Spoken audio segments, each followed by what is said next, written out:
ꯃꯌꯥꯝꯕꯨ ꯃꯪꯒꯣꯜ ꯅꯠꯇꯅ ꯋꯦꯜꯀꯝ ꯇꯧꯖꯔꯤ ꯃꯌꯥꯝ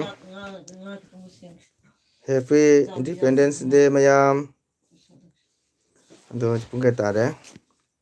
ꯄꯨꯡ 9 ꯇꯥꯔꯦ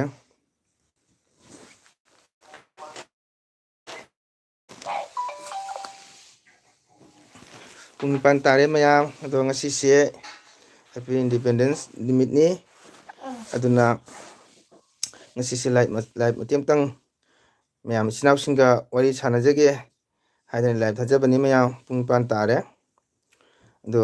ꯅꯨꯡꯁꯤꯕ ꯏꯆꯤꯟ ꯏꯅꯥꯎ ꯃꯪꯒꯜ ꯅꯠꯇꯒꯤ ꯂꯥꯏꯚꯁꯤꯕꯨ ꯌꯦꯡꯕ ꯇꯥꯔꯒꯗꯤ ꯃꯌꯥꯝ ꯉꯥꯏꯍꯥꯛꯇꯪ ꯃꯤꯀꯨꯞꯇꯪ ꯊꯣꯛꯄꯤꯔꯛꯑꯣ ꯀꯣ ꯋꯥꯔꯤ ꯋꯥꯇꯥꯏ ꯉꯥꯏꯍꯥꯛ ꯁꯥꯟꯅꯁꯤ ꯏꯆꯤꯟ ꯏꯅꯥꯎ ꯃꯌꯥꯝ ꯏꯆꯤꯟ ꯏꯅꯥꯎ ꯀꯅꯥꯒꯨꯝꯕ ꯆꯥꯛ ꯏꯁꯤꯡ ꯊꯣꯡꯅꯔꯕ꯭ꯔꯣ ꯀꯣ ꯑꯗꯨꯅ ꯑꯩ ꯉꯁꯤꯁꯦ ꯄ꯭ꯔꯣꯒ꯭ꯔꯥꯝ ꯂꯩꯇꯦ ꯑꯗꯨꯗꯤ ꯍꯌꯦꯡꯁꯨ ꯄ꯭ꯔꯣꯒ꯭ꯔꯥꯝ ꯂꯩꯇꯦ ꯍꯌꯦꯡꯁꯦ ꯑꯩ ꯀꯁꯥꯔ ꯀꯣꯃꯔꯪꯒ ꯀꯣ ꯁ꯭ꯔꯤ ꯕꯤꯖꯣꯏ ꯒꯣꯕꯤꯟꯗꯒꯤ ꯄꯈꯥ ꯄꯨꯕꯤꯔꯤꯕ ꯀꯩꯒꯥꯒꯤꯗ ꯆꯠꯀꯅꯤ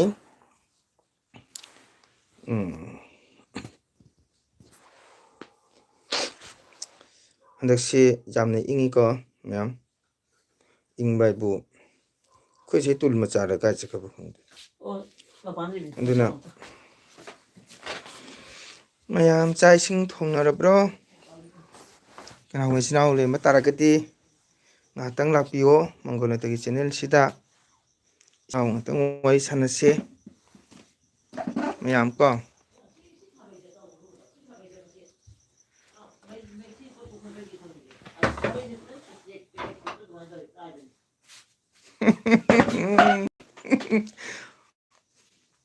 ꯗꯤꯇꯤꯀꯥ ꯁꯃꯔ ꯍꯥꯏꯕ ꯀꯀꯥꯒꯤ ꯇꯨꯄꯤꯁꯦ ꯌꯥꯝꯅ ꯐꯖꯩ ꯐꯖꯕꯅꯤ ꯀꯣ ꯀꯀꯥ ꯇꯨꯄꯤ ꯌꯥꯝ ꯐꯖꯕꯅꯤ ꯑꯃ ꯇꯨꯄꯤꯗꯣ ꯅꯍꯥꯟ ꯎꯠꯄꯗꯣ ꯁꯨꯗꯣꯛꯈ꯭ꯔꯦꯕꯀꯣ ꯑꯗꯨꯅ ꯉꯁꯥꯏ ꯍꯜꯂꯛꯄꯁꯨ ꯊꯦꯡꯗꯣꯛꯈ꯭ꯔꯦ ꯊꯦꯡꯀ꯭ꯌꯨ ꯆꯥꯔꯒ ꯄꯦꯟꯖꯩ ꯑꯩꯈꯣꯏ ꯂꯉꯥꯡꯒꯤ ꯏꯇꯩꯃ ꯂꯥꯛꯑꯦ ꯏꯇꯩꯃ ꯅꯅꯥꯎ ꯃꯪꯒꯣꯜꯅ ꯏꯇꯩꯃꯕꯨ ꯊꯥꯒꯠꯆꯔꯤ ꯅꯅꯥꯎ ꯃꯪꯒꯣꯜꯒꯤ ꯆꯦꯅꯦꯜ ꯂꯥꯛꯄꯤꯕꯒꯤꯗꯃꯛꯇ ꯏꯇꯩꯃ ꯆꯥꯛ ꯊꯣꯡꯉꯕꯣ ꯑꯗꯣ ꯏꯇꯩꯃꯒꯤ ꯂꯥꯏꯚ ꯊꯥꯕꯗꯣ ꯑꯩ ꯌꯥꯎꯕ ꯉꯝꯍꯧꯗ꯭ꯔꯦ ꯉꯁꯤꯁꯦꯀꯣ ꯀꯩ ꯍꯥꯏꯇꯥꯔꯦ ꯏꯟꯗꯤꯄꯦꯟꯗꯦꯟꯁ ꯗꯦ ꯑꯣꯏꯈꯤꯕꯅ ꯀꯣ ꯑꯩꯁꯨ ꯊꯕꯛ ꯑꯃ ꯆꯠꯇꯕ ꯌꯥꯗꯕ ꯆꯠꯊꯣꯛꯎꯔꯦ ꯉꯁꯤꯁꯦ 1 ꯂꯥꯏꯛ ꯗꯟ ꯕ꯭ꯔꯗꯔ ꯊꯦꯡꯀ꯭ꯌꯨ ꯑꯩꯈꯣꯏ ꯏꯇꯩꯃ ꯂꯥꯏꯛ ꯇꯧꯕꯤꯔꯛꯑꯦ ꯏꯇꯩꯃ ꯆꯥꯛ ꯊꯣꯡꯉꯕꯣ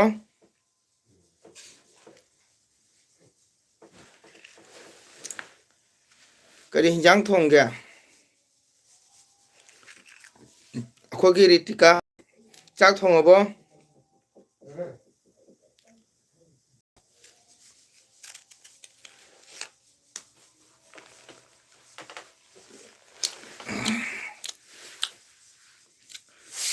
ꯊꯣꯡꯂꯦ ꯑꯗ ꯉꯥꯅꯦ ꯑꯣ ꯏꯇꯩꯃꯅ ꯍꯥꯏꯔꯤ ꯄꯥꯎꯈꯨꯝ ꯌꯥꯝ ꯐꯖꯈ꯭ꯔꯦ ꯆꯥꯛ ꯊꯣꯡꯂꯕꯣ ꯍꯪꯕ ꯊꯣꯡꯒꯠꯂꯦ ꯕ꯭ꯔꯗꯔ ꯉꯥꯅꯦ ꯍꯥꯎꯔꯅꯤ ꯏꯪꯊꯝꯊꯥꯅꯤꯅ ꯔꯤꯇꯤꯀꯥ ꯊꯣꯡꯗ꯭ꯔꯦ ꯀꯔꯤꯒꯤ ꯅꯪ ꯋꯥꯔꯤ ꯁꯥꯟꯅꯔꯤꯕꯣ ꯅꯣꯏ ꯗꯣꯟꯆꯥꯒ ꯋꯥꯔꯤ ꯁꯥꯟꯅꯔꯤꯕꯣ ꯉꯁꯤꯗꯤ ꯌꯥꯝꯅ ꯏꯪꯉꯤꯗ ꯄꯨꯡ ꯀꯌꯥ ꯇꯥꯔꯦ ꯀꯔꯤꯒꯤ ꯅꯣꯏꯅꯣ ꯀꯔꯤꯒꯤ ꯅꯣꯏꯅꯣ ꯉꯁꯤꯗꯤ ꯑꯩꯈꯣꯏ ꯀꯣꯜ ꯁꯦꯟꯇꯔ ꯋꯥꯔꯤ ꯁꯥꯟꯅꯗ꯭ꯔꯦ ꯑꯩꯈꯣꯏ ꯁꯤꯜꯆꯔ ꯍꯦꯠ ꯑꯣꯐꯤꯁꯇꯒꯤ ꯐꯣꯟ ꯂꯥꯛꯑꯝꯃꯦ ꯑꯗꯣ ꯋꯥꯔꯤ ꯐꯖꯅ ꯁꯥꯟꯅꯍꯧꯗ꯭ꯔꯦ ꯉꯁꯤꯁꯦ ꯑꯩꯒꯤ ꯑꯦꯜꯕꯤ ꯈꯪꯍꯧꯗ꯭ꯔꯣ ꯂꯥꯛꯇ꯭ꯔꯁꯨ ꯌꯥꯏꯗ ꯂꯥꯏꯛ ꯍꯥꯏꯔꯒ 10 PM ꯂꯥꯛꯑꯣ ꯍꯣꯏ ꯏꯇꯩꯃ ꯉꯁꯥꯏ ꯎꯗꯤ ꯎꯔꯝꯕꯀꯣ ꯑꯗꯣ ꯑꯩ ꯀꯩ ꯍꯥꯏꯇꯥꯔꯦ ꯏꯇꯩꯃꯩ ꯂꯥꯏꯐꯇꯣ ꯌꯥꯎꯕ ꯉꯝꯈꯤꯗ꯭ꯔꯦ ꯀꯔꯤꯗ ꯑꯩ ꯉꯁꯤ ꯄꯣꯂꯥꯄꯨꯔꯗ ꯆꯠꯇꯕ ꯌꯥꯗꯕ ꯑꯃ ꯆꯠꯂꯨꯕꯀꯣ ꯑꯗꯨꯒꯗꯤ ꯀꯩ ꯍꯥꯏꯇꯥꯔꯦ ꯑꯩꯈꯣꯏꯒꯤ ꯏꯔꯥꯅꯤꯄꯨꯔꯗꯁꯨꯅꯦ ꯑꯩꯈꯣꯏꯒꯤ ꯃꯣꯃꯣ ꯒꯨꯔꯨꯁꯤꯡꯅ ꯁ꯭ꯀꯨꯜꯒꯤ ꯑꯣꯖꯥꯅꯤ ꯀꯣ ꯃꯍꯥꯛ ꯎꯅꯕ ꯆꯠꯄꯗꯣ ꯈꯔ ꯊꯦꯡꯗꯣꯛꯈ꯭ꯔꯦ ꯑꯗꯨꯅ ꯑꯩ ꯌꯥꯎꯕ ꯈꯪꯍꯧꯗ꯭ꯔꯦ ꯀꯀꯥꯒꯤ ꯂꯥꯏꯞ ꯌꯦꯡꯉꯦ ꯑꯣ ꯌꯦꯡꯉꯣ ꯌꯦꯡꯉꯣ ꯉꯁꯤꯗꯤ ꯀꯩꯗꯧꯅꯤ ꯑꯩꯒꯤ ꯂꯥꯏꯞꯇ ꯑꯩꯒꯤ ꯇꯨꯄꯤꯒ ꯑꯩꯒꯤ ꯍꯤꯒꯠꯄꯁꯨ ꯎꯔꯝꯃꯅꯤ ꯅꯣꯏꯗꯤ ꯑꯩꯅ ꯎꯕ ꯐꯪꯉꯔꯣꯏ ꯉꯁꯤꯗꯤ ꯉꯁꯥꯏꯒꯤ ꯉꯁꯤ ꯀꯩ ꯍꯥꯏꯇꯥꯔꯦ ꯀꯣꯜ ꯁꯦꯟꯇꯔꯗ ꯉꯁꯤ ꯀꯩꯅꯣ ꯁꯨꯅꯗ꯭ꯔꯦ ꯍꯥꯏꯕ ꯀꯟꯐꯔꯦꯟꯁ ꯁꯨꯅꯗ꯭ꯔꯦ ꯍꯥꯏꯕ ꯈꯪꯉꯕ ꯉꯁꯤꯁꯦ ꯑꯩꯈꯣꯏ ꯁꯤꯜꯆꯔꯒꯤꯗꯤ ꯁꯨꯅꯔꯦ ꯆꯥꯔꯒ ꯄꯦꯟꯖꯩ ꯏꯇꯩꯃꯅ ꯍꯥꯏ ꯔꯤꯇꯤꯀꯥ ꯍꯥꯏ ꯈꯨꯝꯃꯦ ꯔꯤꯇꯤꯀꯥ ꯁꯨꯃꯥꯏꯅ ꯍꯦꯜꯂꯣ ꯔꯥꯅꯤꯄꯨꯔꯒꯤ ꯑꯅꯨ ꯈꯪꯕꯔꯣ ꯕꯔꯗꯔ ꯑꯅꯨ ꯍꯥꯏꯁꯦ ꯅꯤꯄꯥꯗꯨꯔꯣ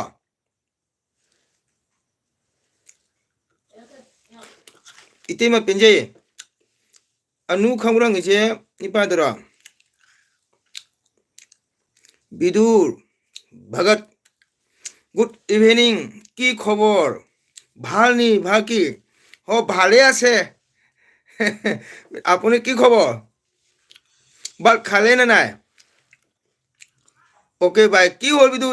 ইহক খুদি আছে কো বাই কৈ আছে কিয় মোৰ ওপৰত কিবা বেয়া পাইছে না নাকে ওকে থেংক ইউ বিদু ভাই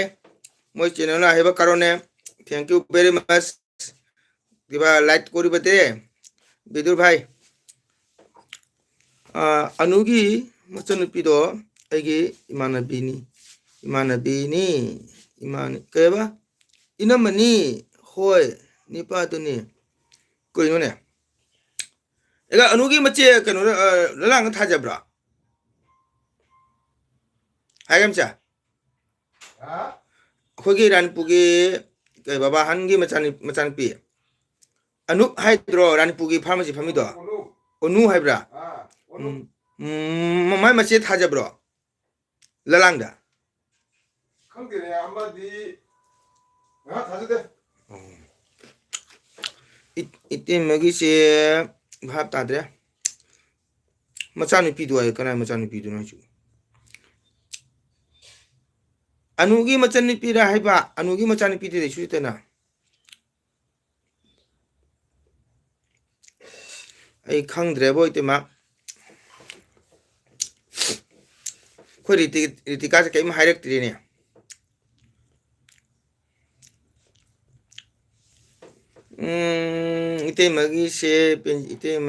이때먹이세 ꯑꯅꯨꯗꯤ ꯈꯪꯉꯦꯀꯣ ꯑꯅꯨꯒꯤ ꯃꯆꯥꯅꯨꯄꯤꯗꯣ ꯑꯩꯒꯤ ꯏꯅꯝꯃꯅꯤ ꯅꯈꯣꯅꯦ ꯑꯅꯨꯒꯤ ꯃꯆꯥꯅꯨꯄꯤ ꯀꯗꯥꯏ ꯂꯩꯒꯦ ꯑꯅꯨ ꯃꯆꯥꯅꯨꯄꯤ ꯂꯩꯕ꯭ꯔꯥꯅꯦ ꯍꯥꯅꯦ ꯃꯤ ꯉꯥꯡꯉꯤ ꯇꯥꯗꯦ ꯑꯅꯨꯒꯤ ꯃꯆꯥꯅꯨꯄꯤ ꯂꯩꯕ꯭ꯔꯥ ꯍꯥꯏꯕ ꯃꯃꯥ ꯀꯤꯆꯦꯟ ꯑꯣꯖꯥ ꯑꯩꯁꯨ ꯂꯥꯛꯑꯦ ꯃꯃꯥ ꯆꯦꯆꯤꯟꯕꯨ ꯊꯥꯒꯠꯆꯔꯤ ꯊꯦꯡꯀ꯭ꯌꯨ ꯑꯩꯒꯤ ꯆꯦꯅꯦꯜ ꯂꯥꯛꯄꯤꯗꯕꯗ ꯃꯃꯥ ꯂꯥꯏꯛ ꯗꯟ ꯃꯃꯥ ꯊꯦꯡꯀ꯭ꯌꯨ ꯆꯥꯛ ꯊꯣꯡꯉꯕ꯭ꯔꯣ ꯃꯃꯥꯗꯤ ꯀꯀꯥ ꯂꯥꯏꯔꯤꯛ पारुरगे पारुगे ओइ मा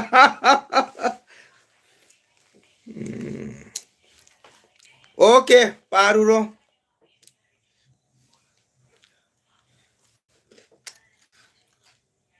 मचन अंजुली तो हाइबनी ब्रदर होयबा अनुगी मचन पी अंजुली तो ललांग द थाजब्रो थोंली ओजा अदु ममा करी हिंजांग थोंगे ꯀꯩꯟꯖꯥꯡ ꯊꯣꯡꯒꯦ ꯍꯥꯏꯕ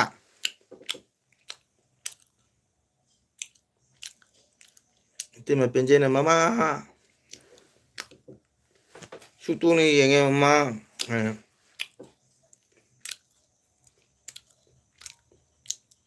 hꯧꯖꯤꯛ ꯇꯜꯂꯦ hꯧꯖꯤꯛ ꯇꯜꯂꯦ ꯄꯥꯔꯔꯣꯏ 오이마 hꯧꯖꯤꯛ ꯇꯜꯂꯦ ꯄꯥꯔꯔꯣꯏ ꯍꯣꯏ ꯄꯥꯔꯣꯅꯨ ꯂꯥꯏꯔꯤꯛꯇꯣ ꯀꯩ ꯀꯥꯟꯅꯅꯣ ꯃꯤꯇꯤꯛ ꯊꯥꯗꯕ ꯋꯥꯠꯂꯤ ꯍꯣꯂꯤ ꯏꯁꯩꯗꯨ ꯑꯣꯏꯅ ꯑꯗꯨꯝ ꯄꯥꯎ ꯑꯃꯤꯠ ꯂꯨꯋꯥꯡ ꯑꯣꯖꯥꯕꯨ ꯃꯥꯁꯄ꯭ꯔꯥꯗꯒꯤ ꯅꯅꯥꯎꯅ ꯈꯨꯔꯨꯝꯖꯔꯤ ꯊꯦꯡꯀ꯭ꯌꯨ ꯑꯃꯤꯠ ꯂꯨꯋꯥꯡꯕꯨ ꯑꯣꯖꯥꯕꯨ ꯃꯥꯁꯄ꯭ꯔꯥꯗꯒꯤ ꯅꯅꯥꯎꯅ ꯈꯨꯔꯨꯝꯖꯔꯤ ꯊꯦꯡꯛ ꯌꯨ ꯍꯔꯦ ꯀ꯭ꯔꯤꯁꯅ ꯑꯗꯣ ꯃꯪꯒꯣꯜꯅꯠꯇꯒꯤ ꯆꯦꯅꯦꯜꯗ ꯑꯃꯤꯠꯅ ꯂꯥꯛꯄꯤꯕꯒꯤꯗꯃꯛ ꯊꯥꯒꯠꯆꯔꯤ ꯑꯗꯣ ꯂꯥꯏꯛ ꯑꯃ ꯇꯧꯕꯤꯔꯝꯃꯨ ꯑꯗꯣ ꯀꯅꯥꯒꯨꯝꯕ ꯏꯆꯤꯟ ꯏꯅꯥꯎ ꯃꯪꯒꯣꯜꯅꯠꯇꯤ ꯆꯦꯅꯦꯜꯗ ꯅꯧꯅ ꯂꯥꯛꯄ ꯇꯥꯔꯒꯗꯤ ꯂꯥꯏꯛ ꯇꯧꯕꯤꯔꯝꯃꯨ ꯀꯣ ꯂꯥꯏꯛ ꯇꯧꯕꯁꯦ ꯁꯨꯃꯥꯏꯅ ꯈꯨꯕꯤ ꯅꯝꯕꯅꯤꯀꯣ ꯇꯛ ꯂꯥꯎꯅ ꯁꯕꯁꯀ꯭ꯔꯥꯏꯕꯁꯤꯅꯅꯦ ꯁꯤ ꯅꯝꯕꯒꯅꯦ ꯀ꯭ꯔꯤꯡ ꯍꯥꯏꯅ ꯂꯥꯛꯄꯅꯤꯀꯣ ꯁꯤꯌꯥꯔꯁꯤꯅꯀꯣ ꯉꯁꯥꯏ ꯇꯦꯟꯗꯒꯤ ꯁꯥ ꯆꯠꯄꯅꯤ ꯁꯠ ꯂꯥꯎꯅ ꯑꯗꯨꯒ ꯈꯤꯇꯪ ꯊꯝꯕꯤꯔꯣ ꯃꯌꯥꯝ ꯑꯗꯣ ꯑꯣꯖꯥ ꯏꯔꯣꯜꯂꯤ ꯏꯃꯥ ꯑꯃ ꯕꯣꯔꯥꯅꯤꯗ ꯀꯩꯅꯣꯅꯦ ꯃꯥꯔꯀꯦꯠꯁꯤ ꯅꯪꯕꯣ ꯅꯨꯡꯗꯥꯡꯗ ꯏꯔꯣꯝꯕ ꯆꯥꯕ ꯍꯧꯅꯗꯦ ꯍꯥꯏꯕꯅꯦ ꯆꯨꯝꯊꯣꯡ ꯊꯣꯡꯒꯦꯔꯥ ꯀꯥꯡꯁꯣꯏ ꯊꯣꯡꯒꯦꯔꯥ ꯉꯥ ꯊꯣꯡꯒꯦꯔꯥ ꯑꯃ ꯆꯥꯒꯗꯕꯅꯤ ꯅꯨꯡꯗꯥꯡ ꯍꯥꯏꯕꯗꯣ ꯄꯦꯟꯖꯩ ꯏꯔꯣꯝꯕ ꯕꯣꯔꯥ ꯑꯁ ꯄꯤꯕ꯭ꯔꯣ ꯑꯣꯖꯥꯕꯨ ꯑꯩ ꯈꯪꯕꯤꯕ꯭ꯔꯣ ꯀꯅꯥꯅꯣ ꯑꯩ ꯍꯥꯏ ꯉꯝꯗ꯭ꯔꯦ ꯁꯤꯃ ꯀꯅꯥ ꯑꯣꯏꯕꯤꯔꯕꯅꯣ ꯍꯣꯏ ꯈꯪꯉꯝꯕꯁꯨ ꯌꯥꯏ ꯑꯗꯨꯕꯨ ꯑꯩ ꯂꯥꯛꯄꯗꯤ ꯉꯝꯗ꯭ꯔꯦ ꯏꯁꯄ꯭ꯔꯤ ꯕ꯭ꯂꯣꯛ ꯑꯣꯖꯥꯕꯨ ꯑꯩ ꯈꯪꯕꯤꯕ꯭ꯔꯣ ꯍꯣꯏ ꯈꯪꯉꯝꯕꯁꯨ ꯌꯥꯏ ꯑꯗꯨꯕꯨ ꯑꯩ ꯈꯪꯕ ꯉꯝꯗꯦ ꯑꯝꯇꯪ ꯁꯦꯡꯅ ꯍꯥꯏꯕꯤꯔꯣ ꯍꯦꯜꯂꯣ ꯍꯦꯜꯂꯣ ꯑꯃꯤꯠ ꯍꯥꯏꯅ ꯍꯥꯏꯔꯦ ꯑꯩꯈꯣꯏ ꯏꯆꯦ ꯄꯦꯟꯖꯩꯅ ꯍꯥꯎꯔꯅꯤꯀꯣ ꯃꯥꯃ ꯍꯥꯎꯔꯅꯤ ꯏꯪꯒ ꯁꯤꯒ ꯏꯔꯣꯝꯕ ꯆꯥ ꯏꯆꯦ ꯏꯇꯦꯡ ꯄꯦꯟꯖꯩꯅꯤꯒ ꯍꯥꯎꯔꯅꯤꯒ ꯍꯥꯏꯔꯛꯏꯅꯦ ꯏꯃꯥ ꯅꯨꯡꯗꯥꯡ ꯑꯌꯤꯡ ꯅꯤꯡꯊꯝꯊꯥꯗꯕꯨ ꯅꯨꯡꯗꯥꯡꯗ ꯏꯔꯣꯝꯕ ꯆꯥꯔꯒ ꯍꯥꯎꯅꯤ ꯍꯥꯏꯁꯤꯕꯨ ꯑꯩꯈꯣꯏ ꯏꯇꯩꯃꯁꯨ ꯌꯦꯡꯉꯨꯅꯦ ꯅꯨꯡꯗꯥꯡ ꯍꯥꯏꯗꯤ ꯐꯣꯡ ꯐꯣꯡ ꯁꯥꯕ ꯍꯟꯖꯥꯡ ꯆꯥꯒꯗꯕ ꯑꯣꯖꯥ ꯆꯥꯛ ꯂꯣꯏꯔꯕꯣ ꯀꯔꯤ ꯃꯊꯦꯜ ꯑꯣ ꯃꯃꯥ ꯆꯥꯛꯄꯨꯗꯤ ꯂꯣꯏꯔꯝꯃꯅꯤꯀꯣ ꯑꯩ ꯆꯥꯗꯦ ꯑꯩꯗꯤ ꯆꯥꯛꯁꯤ ꯈꯤꯇꯪ ꯊꯦꯡ ꯆꯥꯏꯌꯦꯕꯀꯣ ꯅꯨꯡꯗꯥꯡ ꯄꯨꯡ 11:30 ꯄꯨꯡ 10 ꯑꯩꯁꯤꯒ ꯆꯥꯛ ꯆꯥꯏ ꯀꯣ ꯑꯗꯣ ꯁꯤ ꯃꯃꯥꯡꯗ ꯑꯩ ꯆꯥꯛ ꯆꯥꯗꯦ ꯑꯩ ꯆꯥ ꯈꯔ ꯊꯛꯄ ꯕꯤꯁꯀꯨꯠ ꯆꯥꯕ ꯏꯁꯤꯡ ꯉꯥꯏꯍꯥꯛ ꯉꯪꯕ ꯀꯣ ꯑꯗꯨꯃꯥꯏꯅ ꯇꯧꯔꯦ ꯌꯥꯝ ꯅꯨꯡꯉꯥꯏ ꯊꯥꯒꯠꯆꯔꯤ ꯏꯆꯤꯟ ꯏꯅꯥꯎ ꯃꯌꯥꯝ ꯆꯥꯔꯒ ꯄꯦꯟꯖꯩ ꯑꯗꯩꯗꯤ ꯑꯃꯤꯠ ꯑꯃꯤꯡꯁꯨ ꯑꯩꯈꯣꯏꯒꯤ ꯖꯤꯀꯠ ꯁꯔꯃ ꯃꯃꯥ ꯀꯦꯆꯤꯟꯅ ꯃꯪꯒꯣꯜꯅꯠꯇꯤ ꯆꯦꯅꯦꯜꯗ ꯏꯁꯥꯒꯤ ꯊꯕꯛ ꯀꯥꯏꯊꯣꯛꯄꯤꯔꯒ ꯉꯥꯏꯍꯥꯛꯇꯪ ꯂꯥꯛꯄꯤꯕꯒꯤꯗꯃꯛꯇ ꯍꯥꯏꯅꯤꯡꯉꯥꯏ ꯂꯩꯇꯅ ꯃꯌꯥꯝꯕꯨ ꯊꯥꯒꯠꯆꯔꯤ ꯑꯗꯣ ꯑꯩꯅ ꯊꯥꯖꯕ ꯂꯥꯏꯞ ꯑꯁꯤꯗ ꯀꯅꯥꯒꯨꯝꯕ ꯏꯆꯤꯟ ꯏꯅꯥꯎ ꯀꯣ ꯀꯅꯥꯒꯨꯝꯕ ꯑꯅꯧꯕ ꯏꯆꯤꯟ ꯏꯅꯥꯎꯁꯤꯡꯅ ꯀꯩꯒꯨꯝꯕ ꯌꯦꯡꯉꯝꯕ ꯇꯥꯔꯒꯗꯤ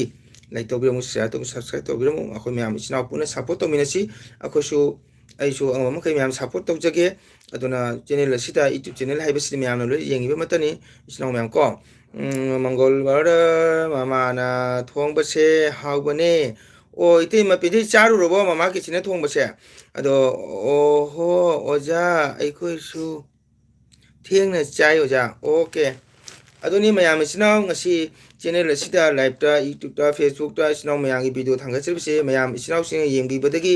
ꯀꯣ ꯃꯌꯥꯝꯅ ꯂꯥꯏꯛ ꯇꯧꯕꯤꯔꯛꯄ ꯃꯌꯥꯝ ꯚ꯭ꯌꯨꯁ ꯃꯌꯥꯝꯁꯤꯕꯨ ꯎꯖꯔꯒ ꯑꯩꯈꯣꯏꯅ ꯄꯦꯟꯖꯔꯒ ꯍꯔꯥꯎꯖ ꯅꯨꯡꯉꯥꯏꯖꯔꯒ ꯊꯝꯃꯣꯏꯁꯤꯀꯣ ꯆꯥꯎꯈꯠꯄ ꯅꯨꯡꯉꯥꯏꯖꯕ ꯐꯥꯎꯖꯔꯒ ꯑꯩꯈꯣꯏꯅ ꯚꯤꯗꯤꯑꯣ ꯂꯧꯖꯕꯅꯤ ꯚꯤꯗꯤꯑꯣ ꯃꯌꯥꯝ ꯃꯐꯝꯗ ꯑꯩꯈꯣꯏ ꯏꯆꯤꯟ ꯏꯅꯥꯎ ꯃꯌꯥꯝꯅ ꯃꯤꯠꯌꯦꯡ ꯇꯥꯍꯟꯖꯕꯅꯤꯀꯣ ꯅꯨꯡꯁꯤꯔꯕ ꯏꯆꯤꯟ ꯏꯅꯥꯎ ꯃꯌꯥꯝꯅ ꯑꯩꯈꯣꯏ ꯚꯤꯗꯤꯑꯣꯁꯤꯕꯨ ꯌꯦꯡꯕꯤꯗꯕ ꯇꯥꯔꯒꯗꯤ ꯑꯃꯁꯨ ꯂꯥꯏꯛ ꯇꯧꯕꯤꯗꯕ ꯇꯥꯔꯒꯗꯤ ꯑꯩꯈꯣꯏꯗ ꯚ꯭ꯌꯨꯁꯇꯣ ꯀꯥꯔꯛꯇꯕ ꯇꯥꯔꯒꯗꯤ ꯑꯩꯈꯣꯏꯗꯁꯨ ꯁꯥꯎꯁ ꯑꯃ ꯋꯥꯠꯂꯛꯀꯅꯤ ꯏꯟꯇꯔꯦꯁ ꯑꯃ ꯐꯥꯎꯕ ꯋꯥꯠꯂꯤꯀꯣ ꯑꯗꯨꯅ ꯃꯌꯥꯝ ꯏꯆꯤꯟ ꯏꯅꯥꯎ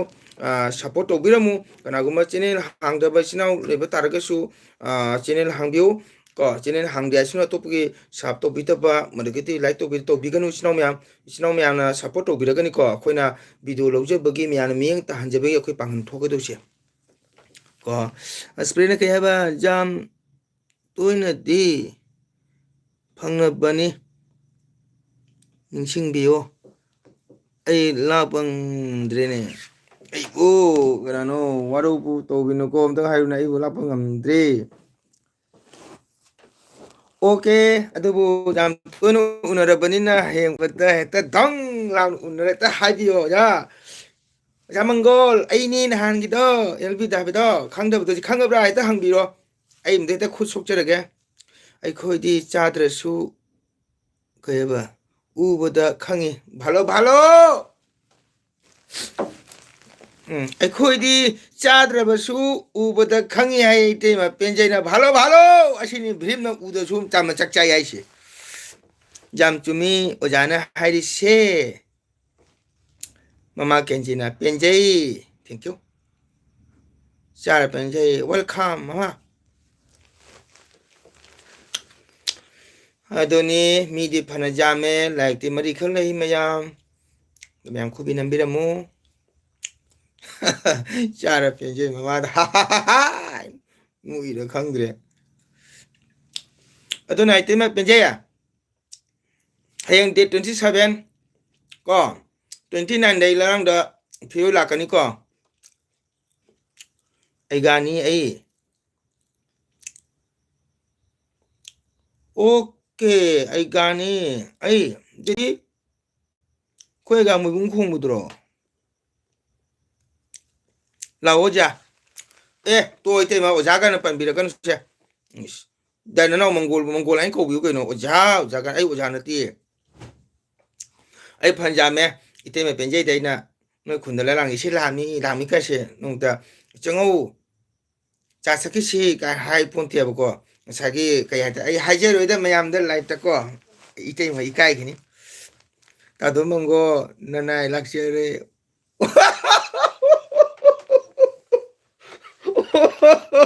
ꯑꯣꯏꯃ ꯑꯩ ꯅꯣꯡ ꯁꯤꯗꯣꯔꯦ ꯑꯃ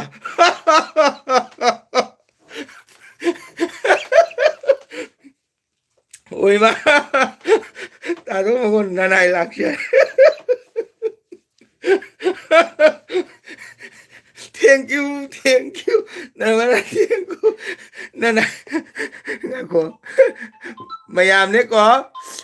ꯑꯩꯁꯦ ꯑꯩꯈꯣꯏꯒꯤ ꯅꯔꯃꯗꯥ ꯀꯣ ꯃꯌꯥꯝ ꯈꯪꯉꯝꯒꯅꯤ ꯇꯥꯗꯣ ꯃꯪꯒꯣꯜ ꯅꯅꯥꯏ ꯂꯥꯛꯆꯔꯦ ꯑꯩ ꯈꯪꯉꯕꯅꯦ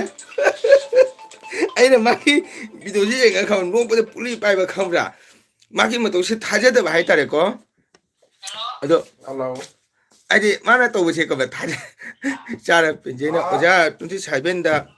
ꯍꯥꯏꯔꯣ ꯅꯠꯇꯦ ꯍꯌꯦꯡ 29 ꯗꯦꯠ 29 ꯍꯥꯏꯗꯤ ꯑꯩꯈꯣꯏ ꯅꯔꯃꯗꯥꯒꯤꯅꯦ ꯑꯩ ꯍꯨꯃꯥꯡ ꯀꯥꯔꯦ ꯅꯣꯛꯄꯗꯀꯣ ꯍꯥꯏꯗꯤ ꯃꯥꯒꯤ ꯚꯤꯗꯤꯑꯣꯁꯤ ꯌꯦꯡꯕ ꯃꯇꯝꯗ ꯍꯦꯛꯇ ꯅꯣꯛꯄ ꯈꯪꯕ꯭ꯔꯥ ꯃꯥꯒꯤ ꯉꯁꯥꯏꯒꯤ ꯁꯨꯃꯥꯡ ꯃꯇꯧ ꯑꯃ ꯃꯥꯟꯗꯅ ꯃꯥꯅ ꯚꯤꯗꯤꯑꯣꯁꯤ ꯇꯧꯕ ꯑꯦꯛꯇꯤꯡꯁꯦ ꯑꯦꯛꯗꯝ ꯍꯥꯏꯁꯤꯅꯦꯕ ꯑꯩꯗꯤ ꯅꯣꯛꯄꯗꯅꯦ ꯑꯩꯈꯣꯏ ꯌꯨꯝꯒꯤ ꯃꯤꯅꯒ ꯍꯥꯏ ꯅꯪ ꯈꯪꯉꯦ ꯌꯥꯔꯦ ꯌꯨꯇ꯭ꯌꯨꯕꯀ ꯄꯥꯏꯕꯤꯔꯨꯔꯅꯨ ꯉꯥꯎꯔꯕ ꯈꯪꯗꯦ ꯀꯥꯏꯅ ꯍꯥꯏꯔꯝꯃꯤ ꯈꯪꯉꯕꯅꯦ ꯑꯗꯨ ꯃꯥꯏꯁꯨ ꯌꯦꯡꯉꯒꯅꯦ ꯉꯁꯥꯏꯁꯨ ꯑꯩꯅ ꯌꯦꯡꯉꯕꯅꯦꯀꯣ ꯑꯗꯣ ꯂꯥꯏꯛ ꯗꯟ ꯇꯧꯔꯦ ꯊꯦꯡꯀ꯭ꯌꯨ ꯑꯗꯣ ꯃꯥꯅ ꯇꯣꯛꯁꯨꯅ ꯀꯩꯅꯣ ꯁꯨꯕꯀꯣ ꯑꯩ ꯑꯗꯨꯝ ꯈꯜꯂꯦ ꯃꯥꯏꯁꯦ ꯇꯧꯁꯟꯅꯕꯁꯨ ꯑꯣꯏꯔꯝꯒꯅꯤ ꯑꯦꯛꯇꯤꯡꯗꯣ ꯃꯥꯒꯤ ꯀꯩꯅꯣꯗꯨꯒꯤ ꯃꯇꯨꯡ ꯏꯟꯅ ꯗꯥꯏꯔꯦꯛꯇꯨꯒꯤ ꯃꯇꯨꯡ ꯏꯟꯅ ꯑꯗ ꯑꯩꯅ ꯀ꯭ꯋꯥ ꯁꯨꯔꯤꯔꯥ ꯀꯅꯥ ꯆꯥꯔꯛꯄꯅꯣ ꯍꯥꯏꯅ ꯍꯪꯕ ꯑꯗꯨꯅꯤ ꯃꯌꯥꯝ ꯀꯣ ꯃꯌꯥꯝ ꯄꯨꯝꯅꯃꯛ ꯑꯣꯖꯥꯒꯤ ꯂꯥꯏꯔꯤꯛ ꯑꯃꯇꯪ ꯅꯝꯕꯤꯔꯝꯃꯣ ꯊꯦꯡꯀ꯭ꯌꯨ ꯃꯃꯥ ꯀꯦꯆꯤꯟꯕꯨ ꯍꯥꯏꯅꯤꯡꯉꯥꯏꯇꯅ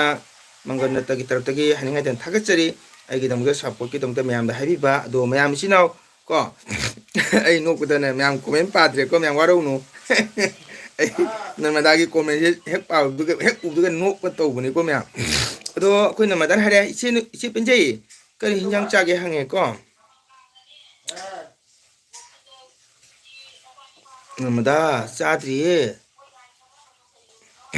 ꯍꯥꯏ ꯕ꯭ꯔꯗꯔ ꯅꯔꯃꯗꯥ ꯖꯒꯣꯏ ꯅꯤꯛꯄ ꯌꯥꯕ ꯑꯗꯨꯅꯤ ꯏꯇꯩꯃ ꯄꯦꯟꯖꯩ ꯈꯪꯕ꯭ꯔꯥ ꯃꯥꯏ ꯖꯒꯣꯏꯁꯦ ꯎꯕꯗꯒꯅꯦ ꯇꯧꯕꯅꯦ ꯑꯗꯨ ꯁꯨꯃꯥꯏꯅ ꯇꯧꯕꯗꯣ ꯈꯪꯕ꯭ꯔꯥ ꯑꯗꯨꯝ ꯀꯩ ꯍꯥꯏꯇꯥꯔꯦ ꯃꯇꯧ ꯃꯃꯥꯅ ꯇꯧꯕꯗꯣ ꯃꯗꯨꯒꯅꯦꯕ ꯑꯩꯅ ꯈꯥꯡꯉꯝꯗ꯭ꯔꯤꯁꯦ ꯈꯪꯉꯕꯅꯦ ꯑꯗꯨꯅꯤꯗ ꯃꯌꯥꯝ ꯑꯗꯣ ꯑꯣꯀꯦ ꯊꯦꯡꯀ꯭ꯌꯨ ꯌꯥꯝ ꯅꯨꯡꯉꯥꯏꯖꯔꯦ ꯊꯕꯛ ꯀꯥꯏꯊꯣꯛꯄꯤꯔꯒ ꯃꯪꯒꯣꯟꯅꯠꯇꯒꯤ ꯆꯦꯅꯦꯜꯗ ꯂꯥꯏꯚꯇ ꯉꯥꯏꯍꯥꯛ ꯂꯥꯛꯄꯤꯕꯒꯤꯗꯃꯛꯇ ꯃꯌꯥꯝꯕꯨ ꯑꯩꯅ ꯍꯥꯏꯅꯤꯡꯉꯥꯏꯇꯅ ꯊꯥꯒꯠꯆꯔꯤꯀꯣ ꯑꯗꯣ ꯄꯤ ꯇꯥꯔꯦ ꯅꯣꯛꯄꯗ ꯑꯗꯣ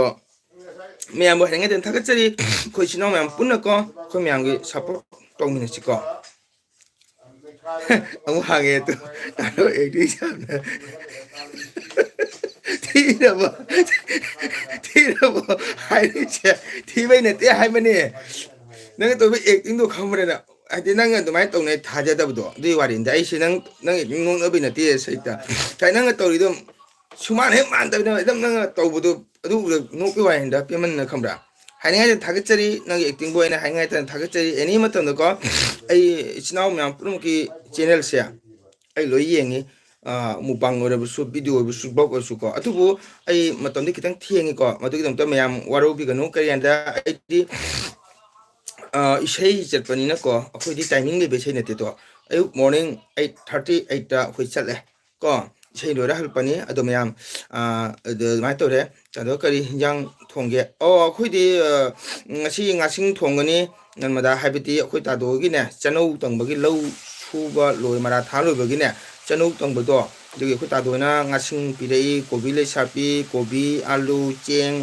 ꯍꯪꯒꯥꯝ ꯃꯗꯤ ꯂꯣꯏꯅ ꯑꯩꯈꯣꯏ ꯏꯃꯨꯡꯒꯤ ꯐꯦꯃꯤꯂꯤ ꯂꯣꯏ ꯆꯥꯛ ꯑꯣꯛꯅꯕꯒꯤ ꯂꯣꯏꯅ ꯄꯤꯔꯦ ꯃꯗꯨ ꯊꯣꯡꯅꯉꯥꯏ ꯇꯧꯍꯧꯔꯦ ꯑꯣꯖꯥ ꯂꯥꯏꯔꯤꯛ ꯂꯩꯀꯣ 오케이 마마 키친 오자 레이코 아야 레요 레요 능 짝 통이로 마마세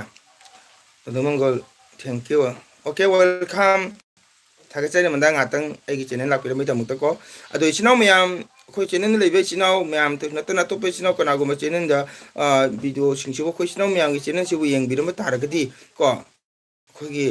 chinaw mayam na khoi gi channel su video se support to view like to view ko ai di mase eni matun haijai ko video khudigi kaina mayam na support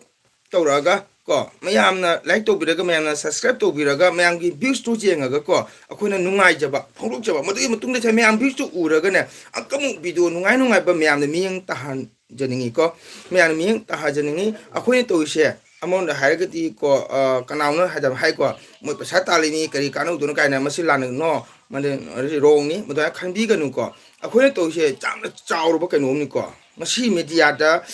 mi amana video ma thangre myam yeng thamba se myam se jamna like ni khanbi ganu ko chi chawro performance ni ko mi mana video to ka media da plus to ne un ba ka si myam asigi jam chawro ba kanu ni udana myam na support to view ko aduna aina hai se koi metem cha puna mak koi metem le support to like to ba share to ba subscribe to ba se pisa sampuna te ko ado mayam support to view loi loi na channel da le video sinau mayam su ko support to ri haraga support to video ba mu su to biganu masem tang ai mayam da request to jari ko khoi thamoi tingna sanasi thamoi tingna channel se ko mayam support to ni si ko khoi amagi loi mating to ni si mayam asem tang ai mayam da haijari ko masi hai su sinau mayam na waro biganu ai di any video da masi haijai ado handak mayam gi support dagi mayang na mateng toro putiki ni aina ngasi YouTube channel da 1k jogjotana aina mayang ga wari sana phangjari se mayang ga mateng deina ba sumana mayang na su anuba kana ga machno channel lakpa taragati ko modu support topsi ko ado aidi kai hani ai makha di phongdu sharoroi ko mayang punama full support tawjare matam pumada haidu mayang haire se khogi namhadana haire mayang punama full support tawjare matam pumada asumana akhum yam loina support to minasi thagatjari kono madabu mongol natagi channel da lakpi nang hak wari utai sana base haninga den thagatjari isinau mya ado kai hani ko subscribe sika maying tab yam jawre kana gum unsubscribe to bi jaw ngudang khalle madu to bi ganu ko ai ding asigo kana gum gi isinau sing ko khangdo mi so ai mai teibu orabadi ko ai ngasi luna ai saf tawre mayam ko muna to bira pa to bira ba ko do masam se personal wari ni ado ai dinga si jobo ko ai di madu puthok madu gi kano to lona leji ko ado matam sang ai na mayang gi video se kamai to mayam khangbirin ko ai matam timing gi jete ai hing no ngam dai pung ani ba ko sagi ko di sei sak pun yang wai ba ko sagi sura ka ma chapari sinau su le khangni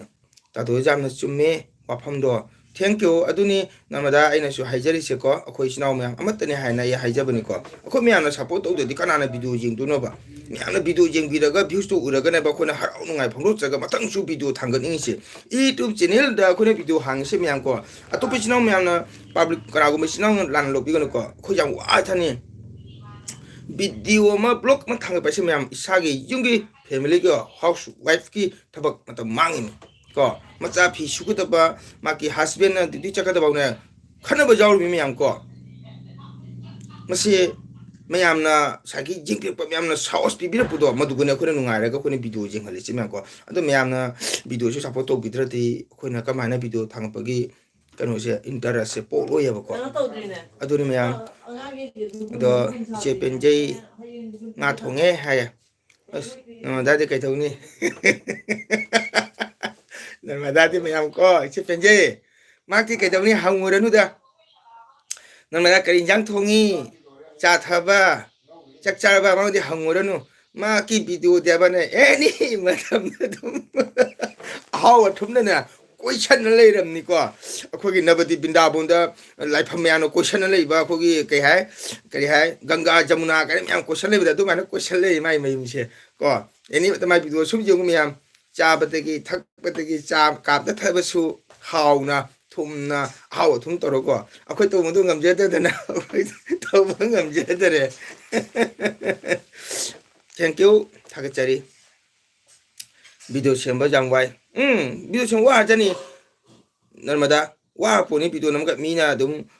ꯃꯤꯁꯤꯡꯅ ꯈꯪꯗꯕꯒꯤ ꯁꯨꯝ ꯍꯥꯏꯕꯅꯤꯀꯣ ꯏꯆꯤꯟ ꯏꯅꯥꯎ ꯃꯌꯥꯝ ꯑꯩꯅ ꯁꯤ ꯍꯥꯏꯔꯁꯨ ꯏꯆꯤꯟ ꯏꯅꯥꯎ ꯈꯪꯗꯕ ꯀꯌꯥ ꯋꯥꯔꯧꯕꯤꯒꯅꯨꯀꯣ ꯑꯩꯅ ꯚꯤꯗꯤꯑꯣ ꯂꯧꯔꯤꯁꯤ ꯃꯌꯥꯝ ꯀꯌꯥꯗꯪ ꯋꯥꯏ ꯍꯥꯏꯕꯀꯣ ꯃꯌꯥꯝ ꯑꯩ ꯉꯁꯤ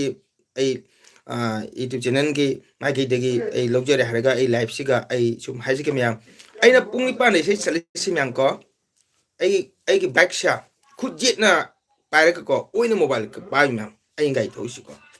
ꯒꯥꯔꯤ ꯊꯧꯕ ꯃꯇꯝꯁꯤꯒꯀꯣ ꯑꯩ ꯅꯤꯡꯁꯤꯒꯅꯦ ꯒꯥꯔꯤ ꯑꯣꯏꯆꯤꯠ ꯂꯩꯕ ꯒꯥꯔꯤꯁꯦ ꯑꯩ ꯌꯦꯡꯉꯦꯕꯀꯣ ꯑꯣꯏ ꯃꯥ ꯇꯥꯗꯣ ꯅꯪꯒꯤ ꯚꯤꯗꯤꯑꯣ ꯌꯦꯡꯕꯗ ꯑꯩꯗꯤ ꯈꯪꯕ꯭ꯔꯥ ꯑꯗꯨꯝ ꯍꯥꯏ ꯀꯥꯗꯕ ꯅꯨꯡꯗꯥꯡ ꯄꯨꯡ ꯍꯞꯇꯥ ꯐꯥꯎꯅꯦ ꯏꯁꯣꯝꯅ ꯎꯄꯥꯏꯗꯅ ꯆꯤꯡ ꯈꯨꯝꯕ ꯅꯣꯛꯅꯤ ꯈꯪꯕ꯭ꯔꯥ ꯅꯣꯏ ꯏꯇꯦꯝꯅꯒ ꯉꯥꯡꯉꯛꯀꯅ ꯈꯪꯉꯕ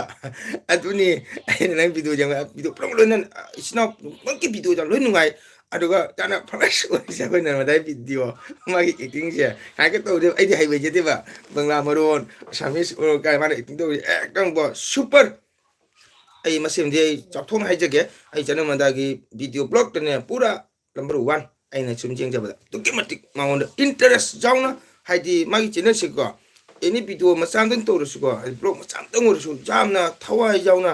ꯏꯟꯇꯔꯦꯁ ꯐꯥꯎꯅ ꯊꯝꯕ ꯚꯤꯗꯤꯑꯣ ꯀꯣ ꯑꯩꯈꯣꯏ ꯀꯩ ꯍꯥꯏꯇꯥꯔꯦ ꯃꯤꯁꯤꯅ ꯇꯧꯔꯤꯕꯁꯤ ꯀꯌꯥꯝ ꯊꯋꯥꯏ ꯌꯥꯎꯏ ꯍꯥꯏꯕꯁꯦ ꯑꯩꯈꯣꯏꯁꯨ ꯍꯩꯕꯣꯏ ꯍꯩꯇꯕꯣꯏ ꯑꯗꯨꯝ ꯃꯌꯥꯝꯒꯤ ꯏꯁꯩ ꯆꯠꯆꯕꯅꯤꯅꯀꯣ ꯑꯗꯨꯝ ꯈꯤꯇꯪ ꯈꯪꯕ ꯉꯝꯃꯦꯕꯀꯣ ꯑꯩꯗꯤ ꯄꯥꯝꯖꯕꯒꯤ ꯇꯧꯕꯅꯤꯀꯣ ꯍꯥꯏ ꯃꯥ ꯋꯥꯍꯩꯁꯤ ꯌꯦꯡꯉꯨꯀꯣ ꯑꯩꯗꯤ ꯄꯥꯝꯖꯕꯒꯤ ꯇꯧꯕꯅꯤꯀꯣ ꯍꯥꯏꯅ ꯑꯗꯨꯅ ꯃꯌꯥꯝ ꯑꯩꯅ ꯒꯥꯔꯤꯗ ꯊꯧꯔꯤꯁꯦ ꯃꯌꯥꯝ ꯍꯧꯖꯤꯛꯇꯤ ꯒꯥꯔꯤꯁꯦ ꯂꯝꯕꯤꯗ ꯌꯥꯝ ꯑꯣꯏꯔꯦꯀꯣ ꯍꯥꯟꯅꯩ ꯅꯠꯇ꯭ꯔꯦꯀꯣ ꯑꯗꯨꯅ ꯈꯨꯠ ꯌꯦꯠꯅ ꯒꯥꯔꯤ ꯁ꯭ꯇꯥꯔꯤꯡ ꯄꯥꯏꯔꯒ ꯑꯣꯏꯅ ꯚꯤꯗꯤꯑꯣ ꯂꯧꯔꯤ ꯃꯌꯥꯝꯀꯣ ꯃꯌꯥꯝꯁꯨ ꯎꯕꯤꯔꯝꯒꯅꯤ ꯑꯩꯅ ꯚꯤꯗꯤꯑꯣ ꯂꯧꯕ ꯃꯇꯝꯗꯀꯣ ꯃꯗꯨꯗꯒꯤꯗꯤ ꯕꯣꯔꯥꯛ ꯂꯥꯜꯂ ꯆꯠꯀꯅꯤ ꯖꯨꯔꯤꯅꯥ ꯃꯊꯛꯁꯦ ꯒꯥꯔꯤ ꯊꯝꯃꯒ ꯈꯣꯡ ꯀꯥꯔꯟ ꯆꯠꯂꯒ ꯒꯥꯔꯤꯁꯦ ꯉꯥꯛꯑꯒ ꯀꯣ ꯚꯤꯗꯤꯑꯣ ꯂꯧꯔꯤꯃꯩꯅ ꯃꯌꯥꯝ ꯑꯗꯨꯃꯥꯏꯅ ꯑꯩ ꯌꯥꯝꯅ ꯋꯥꯅ ꯚꯤꯗꯤꯑꯣ ꯂꯧꯖꯩ ꯃꯌꯥꯝ ꯃꯗꯨꯒꯤ ꯑꯩꯅ ꯂꯩꯖꯔꯤꯕ ꯌꯨꯝ ꯂꯩꯀꯥꯏꯁꯤꯁꯨ ꯀꯩ ꯍꯥꯏꯇꯥꯔꯦ ꯑꯩꯈꯣꯏꯒꯤ ꯃꯩꯇꯩ ꯈꯨꯡꯒꯪ ꯍꯥꯏꯕꯁꯤꯗꯤ ꯎ ꯋꯥ ꯌꯥꯝ ꯍꯧꯕꯅꯤꯅꯀꯣ ꯅꯦꯠ ꯌꯥꯝꯅ ꯋꯥꯏꯀꯣ ꯑꯗꯨꯅ ꯑꯩꯒꯤ ꯌꯨꯝꯗꯩꯅ ꯑꯩꯈꯣꯏꯒꯤ ꯍꯧꯖꯤꯛ ꯑꯔꯨꯅꯥꯆꯜ ꯁꯤꯜꯆꯔ ꯖꯤꯔꯤꯕꯥꯝ ꯃꯅꯤꯄꯨꯔ ꯆꯠꯂꯤꯕ ꯔꯦꯜ ꯂꯝꯕꯤꯁꯦꯀꯣ ꯔꯦꯜ ꯀ꯭ꯔꯣꯁꯤꯡꯗꯩ ꯑꯩ ꯃꯗꯨ ꯂꯥꯜꯂ ꯆꯠꯂꯤ ꯑꯩ ꯑꯃꯨꯛꯁꯨ ꯚꯤꯗꯤꯑꯣꯗ ꯎꯍꯟꯕꯅꯤ ꯃꯌꯥꯝ ꯀꯣ ꯑꯩꯈꯣꯏ ꯀ꯭ꯂꯥꯕ ꯃꯃꯥꯡꯗꯒ ꯑꯩ ꯐꯣꯇꯣ ꯚꯤꯗꯤꯑꯣ ꯂꯧꯕꯗꯣ ꯍꯥꯏꯗꯤ ꯃꯗꯨꯒ ꯂꯥꯛꯑꯒ ꯅꯦꯠꯁꯤ ꯆꯠꯅꯉꯥꯏꯕꯀꯣ ꯃꯗꯨꯒ ꯅꯦꯠ ꯚꯤꯗꯤꯑꯣ ꯗꯥꯎꯟꯂꯣꯗ ꯇꯧꯔꯤ ꯃꯌꯥꯝ ꯑꯗꯒꯤꯗꯤ ꯅꯣꯡꯉꯥꯜꯂꯝꯗꯥꯏ ꯄꯨꯡ 4 ꯍꯧꯒꯠꯂꯀꯣ ꯃꯪꯁꯨꯛꯁꯤꯒꯅꯦ ꯃꯣꯔꯅꯤꯡ ꯋꯥꯛꯅ ꯊꯣꯛꯑꯒꯅꯦ ꯑꯩ ꯚꯤꯗꯤꯑꯣ ꯗꯥꯎꯟꯂꯣꯗ ꯇꯧꯖꯔꯒ ꯀꯣ ꯃꯗꯨꯒ ꯃꯌꯥꯝꯗ ꯚꯤꯗꯤꯑꯣ ꯃꯤꯠꯌꯦꯡ ꯇꯥꯍꯟꯖꯕꯅꯤ ꯑꯗꯨꯅ ꯄꯨꯡ 4ꯗꯒ ꯍꯧꯒꯠꯂꯒ ꯑꯩ ꯁꯣꯒ ꯊꯣꯛꯑꯒꯀꯣ ꯐꯖꯅ ꯁꯥꯡꯉꯦꯕ ꯑꯩꯅ ꯆꯠꯂꯤꯔꯝꯕꯤꯁꯦꯀꯣ ꯃꯗꯨꯒ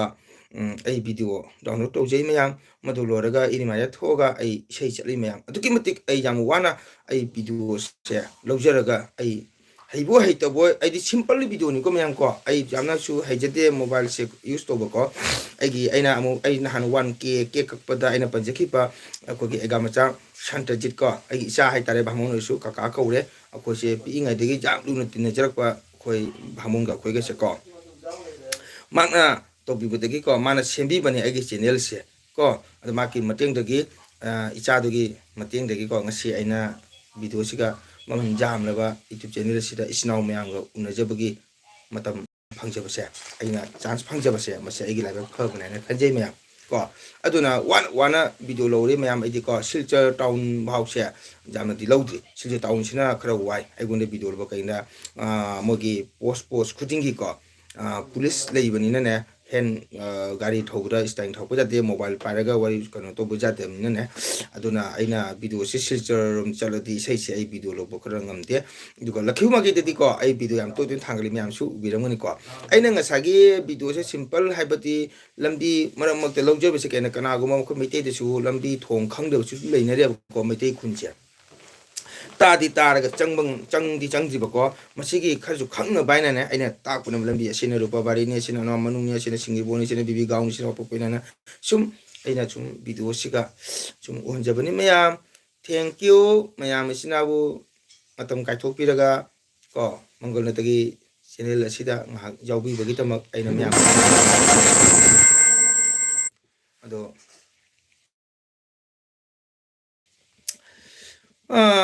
ꯅꯣꯡꯃꯗꯁꯨ ꯃꯥ ꯉꯥ ꯊꯣꯡꯉꯦ ꯍꯥꯏꯌꯦ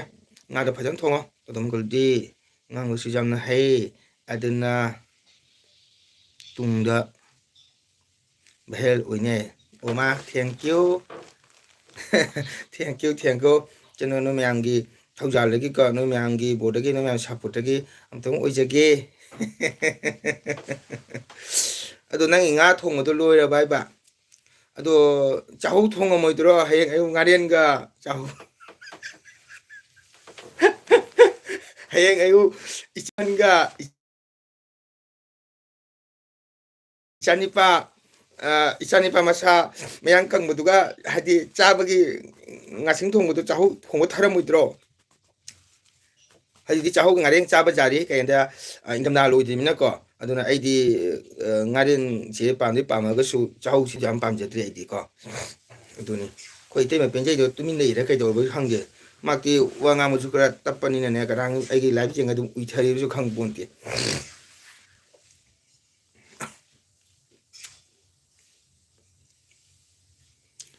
ꯑꯗꯨꯅꯤ ꯏꯆꯤꯜ ꯏꯅꯥꯎ ꯃꯌꯥꯝꯒꯤ ꯂꯥꯏꯐ ꯊꯥꯕꯀꯣ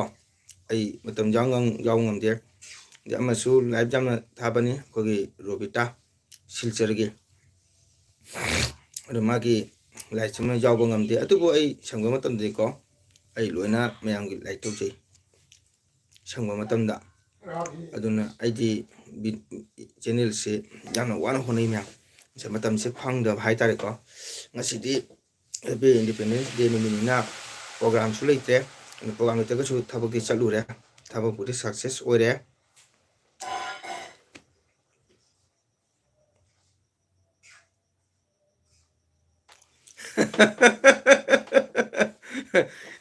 ꯅꯪꯉꯗ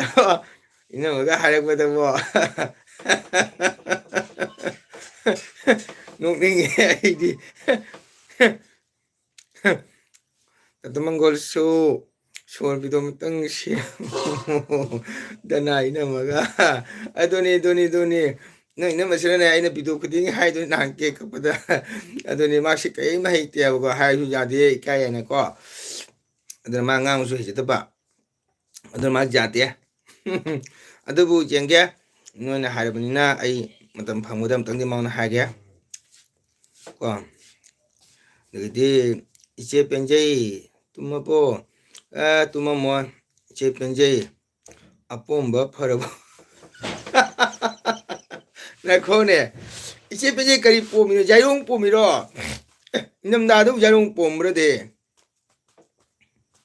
ꯑꯩ ꯈꯪꯗꯦꯅꯦ ꯅꯃꯗꯥꯏ ꯈꯪꯉꯝꯃꯤꯅꯦ ꯃꯥꯏ ꯏꯆꯦ ꯄꯦꯟꯖꯩꯁꯦ ꯑꯄꯣꯝꯕ ꯐꯔꯕꯣꯏ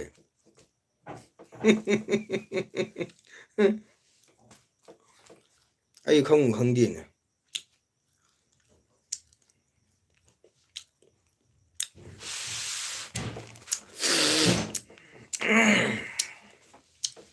ꯑꯩꯈꯣꯏ ꯅꯔꯃꯗꯥꯒꯤ ꯏꯆꯥꯅꯨꯄꯥꯁꯦ ꯀ꯭ꯂꯥꯁ ꯀꯌꯥ ꯇꯝꯃꯦ ꯀ꯭ꯂꯥꯁ ꯀꯌꯥ ꯆꯍꯤ ꯀꯌꯥ ꯁꯨꯔꯦ ꯏꯆꯥ ꯅꯤꯄꯥꯟ ꯈꯛꯇꯪ ꯑꯣꯏ ꯃꯥꯜꯂꯦꯀꯣ ꯏꯆꯦ ꯄꯦꯟꯖꯩꯁꯦ ꯆꯥꯛ ꯊꯣꯡꯉꯤꯕ꯭ꯔꯥ ꯅꯠꯇ꯭ꯔꯒꯅ ꯃꯣꯕꯥꯏꯜ ꯄꯥꯏꯅ ꯐꯃꯨꯡꯗ ꯋꯥꯡꯊꯈ꯭ꯔꯕ ꯈꯪꯗꯦ ꯑꯩꯁꯤꯕꯨ ꯀꯩꯅꯣ ꯃꯌꯥꯝ ꯉꯥꯏꯍꯥꯛ ꯂꯥꯛꯄꯤꯌꯣ ꯊꯕꯛ ꯆꯤꯜꯂꯕꯁꯨ ꯆꯤꯟꯅ ꯈꯨꯕꯤꯁꯦ ꯃꯔꯤ ꯈꯔ ꯂꯩꯌꯦ ꯈꯨꯕꯤ ꯃꯔꯤ ꯈꯔ ꯂꯩ 8:30 ꯇꯥꯔꯦ ꯑꯩꯈꯣꯏ ꯏꯆꯦ ꯄꯦꯟꯖꯩ ꯀꯩꯗꯧꯔꯒꯦ ꯈꯨꯝꯃꯛꯇ꯭ꯔꯦ ꯑꯩꯈꯣꯏ ꯅꯔꯃꯗꯥꯅ ꯍꯪꯉꯛꯏ ꯏꯆꯦ ꯄꯦꯟꯖꯩ ꯑꯄꯣꯝꯕ ꯐꯔꯕꯣ ꯍꯥꯏꯅ ꯈꯨꯝꯗ꯭ꯔꯦ ꯑꯄꯣꯝꯕꯁꯤ ꯌꯥꯝꯅ ꯅꯥꯔꯕ ꯀꯔꯤꯅꯣ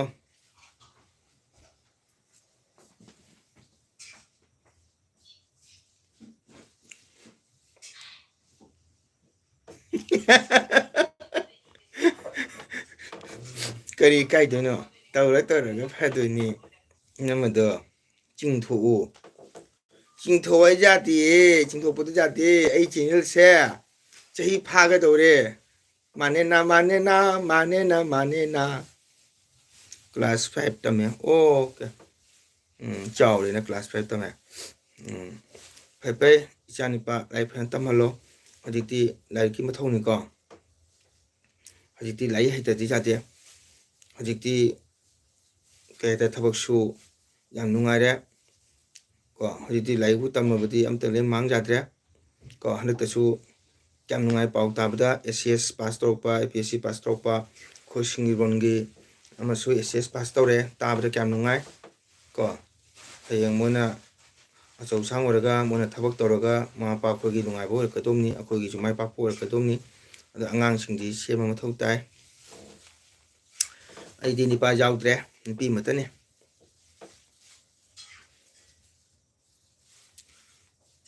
ꯏꯆꯦ ꯄꯦꯟꯖꯩꯒꯤ ꯂꯥꯏꯕꯛꯇ ꯄꯣꯝꯃꯦ ꯑꯗꯨꯗꯤ ꯃꯅꯤ ꯑꯣꯏꯔꯝꯃꯅꯤꯍꯦ ꯂꯥꯏꯕꯛꯇ ꯄꯣꯝꯕꯒꯤꯗꯤ ꯌꯥꯏ ꯊꯣꯛꯄꯒ ꯃꯥꯟꯅꯩꯌꯦ ꯑꯗꯨꯗꯤ ꯑꯗꯨꯗꯤ ꯄꯤꯅꯔꯤꯅꯤꯍꯦ ꯀꯩꯅꯣ ꯃꯗꯨꯗꯤ ꯏꯆꯦ ꯄꯦꯟꯖꯩꯅ ꯍꯥꯏꯗꯣꯛꯏꯁꯦ ꯐꯠꯇꯦꯅꯦ ꯑꯗꯨꯗꯤ ꯃꯣꯏ ꯅꯥꯛ ꯃꯅꯤ ꯀꯥꯏꯅ ꯂꯩꯕꯅꯦꯕꯀꯣ ꯂꯥꯏꯕꯛꯇ ꯄꯣꯝꯕꯁꯤꯗꯤ ꯄꯪꯅ ꯊꯣꯛꯇꯕꯅꯤꯀꯣ ꯑꯩꯈꯣꯏ ꯌꯥꯏꯔꯣꯡ ꯄꯣꯝꯕ ꯍꯥꯏꯕꯁꯤꯕꯨ ꯃꯤꯅ ꯎꯗꯕ ꯃꯐꯝꯗꯨꯗ ꯄꯣꯝꯕꯅꯦꯕ ꯌꯥꯏꯔꯣꯡ ꯍꯥꯏꯕ ꯑꯅꯥꯕꯁꯦ ꯃꯥꯡꯉ ꯄꯣꯝꯃꯤꯗꯨꯗꯤ ꯄꯨꯔꯥ ꯂꯥꯏꯕꯛꯇ ꯏꯃꯥ ꯏꯄꯥ ꯅꯣꯡꯉꯥꯟꯕꯒ ꯅꯣꯡꯄꯣꯛ ꯑꯃ ꯊꯥ ꯎꯕꯒꯨꯝꯅ ꯑꯗꯨꯝ ꯎꯔꯝꯕ ꯃꯐꯝꯅꯦꯕ ꯑꯗꯨꯗꯤ ꯏꯁ ꯌꯥꯏ ꯃꯅꯤꯒ ꯑꯣꯏꯔꯝꯃꯅꯤꯕꯣ ꯏꯆꯦ ꯄꯦꯟꯖꯩ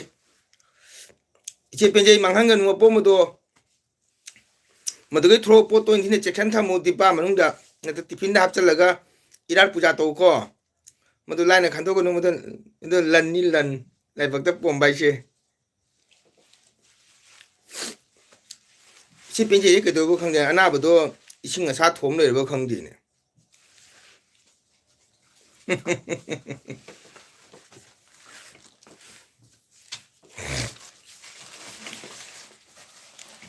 ꯈꯪꯗꯦꯕꯣ ꯅꯪꯅꯁꯨ ꯌꯥꯝ ꯍꯪꯉꯤꯁꯦ ꯑꯩꯈꯣꯏ ꯏꯆꯦ ꯄꯦꯟꯖꯩꯁꯦ ꯑꯝꯇ ꯈꯨꯝꯃꯛꯇ꯭ꯔꯦ ꯂꯥꯏꯕꯛꯇ ꯄꯣꯝꯕꯁꯤꯗꯤ ꯀꯔꯤ ꯑꯣꯏꯅꯤ ꯑꯩꯈꯣꯏꯒꯤ ꯎꯔꯤꯡꯒꯨꯝꯕ ꯀꯣ ꯎꯔꯤꯡꯒꯨꯝꯕ ꯀꯔꯤꯒꯨꯝꯕ ꯑꯗꯨꯅꯤ ꯂꯥꯏꯔꯤꯛ ꯌꯥꯎꯗ꯭ꯔꯗꯤ ꯃꯤꯠ ꯇꯥꯡꯕꯒ ꯆꯞ ꯃꯥꯟꯅꯩ ꯃꯅꯤ ꯑꯗꯨꯅꯤ ꯂꯥꯏꯔꯤꯛ ꯎꯗ꯭ꯔꯕꯗꯤ ꯀꯔꯤꯝ ꯀꯥꯟꯅꯗꯦ ꯂꯥꯏꯔꯤꯛ ꯎꯍꯧꯗꯗꯤ ꯀꯩ ꯍꯥꯏꯅꯤ ꯍꯧꯖꯤꯛꯇꯤ ꯂꯥꯏꯔꯤꯛꯅ ꯃꯊꯧꯅꯤ ꯂꯥꯏꯔꯤꯛꯄꯨ ꯍꯩꯔꯕꯗꯤ ꯃꯇꯤꯛ ꯆꯥꯕ ꯃꯤ ꯑꯣꯏꯔꯕꯗꯤ ꯍꯧꯖꯤꯛꯇꯤ ꯁꯦꯀꯦꯟ ꯑꯃ ꯐꯝꯕꯒꯤ ꯃꯇꯝꯒ ꯐꯪꯄꯣꯟꯇꯦꯗ ꯍꯧꯖꯤꯛꯀꯤ ꯃꯇꯝꯁꯤꯗ ꯑꯗꯨꯅ ꯁꯦꯝꯕꯤꯌꯨ ꯁꯨꯝ ꯑꯩꯅ ꯎꯕꯗꯤꯀꯣ ꯁꯨꯝ ꯊꯥꯒꯠꯄꯩ ꯅꯠꯇꯦ ꯅꯪꯒꯤ ꯚꯤꯗꯤꯑꯣꯗꯒ ꯁꯨꯝ ꯅꯣꯡꯃꯗꯣ ꯎꯕꯁꯦ ꯅꯪꯒꯤ ꯏꯆꯥꯅꯨꯄꯥꯁꯦ ꯌꯥꯝꯅ ꯃꯤꯁꯤꯡꯅ ꯆꯤꯡꯕꯁꯨ ꯃꯥꯜꯂꯦ ꯃꯤꯁꯨ ꯌꯥꯝꯅ ꯑꯦꯛꯇꯤꯚ ꯑꯣꯏꯒꯗꯕ ꯃꯥꯜꯂꯤ ꯎꯕꯗ ꯀꯣ ꯑꯗꯨꯕꯨ ꯃꯣꯏ ꯃꯤ ꯑꯣꯏꯕ ꯃꯊꯧꯅꯤ ꯂꯥꯏꯔꯤꯛ ꯇꯝꯍꯜꯂꯨ ꯃꯣꯏꯗ ꯃꯤ ꯑꯣꯏꯕ ꯃꯊꯧꯅꯤ ꯑꯗꯨꯅꯤ ꯑꯩꯒꯤꯁꯨ ꯑꯉꯥꯡꯁꯤꯡ ꯂꯥꯏꯔꯤꯛ ꯇꯝꯍꯜꯂꯤꯁꯦ ꯅꯣꯏꯅꯕꯨ ꯑꯃꯈꯛꯇꯅꯤꯅ ꯀꯣꯝꯃꯦ ꯑꯩꯈꯣꯏꯗꯤ ꯑꯍꯨꯝꯅꯤꯅ ꯀꯩ ꯍꯥꯏꯇꯥꯔꯦ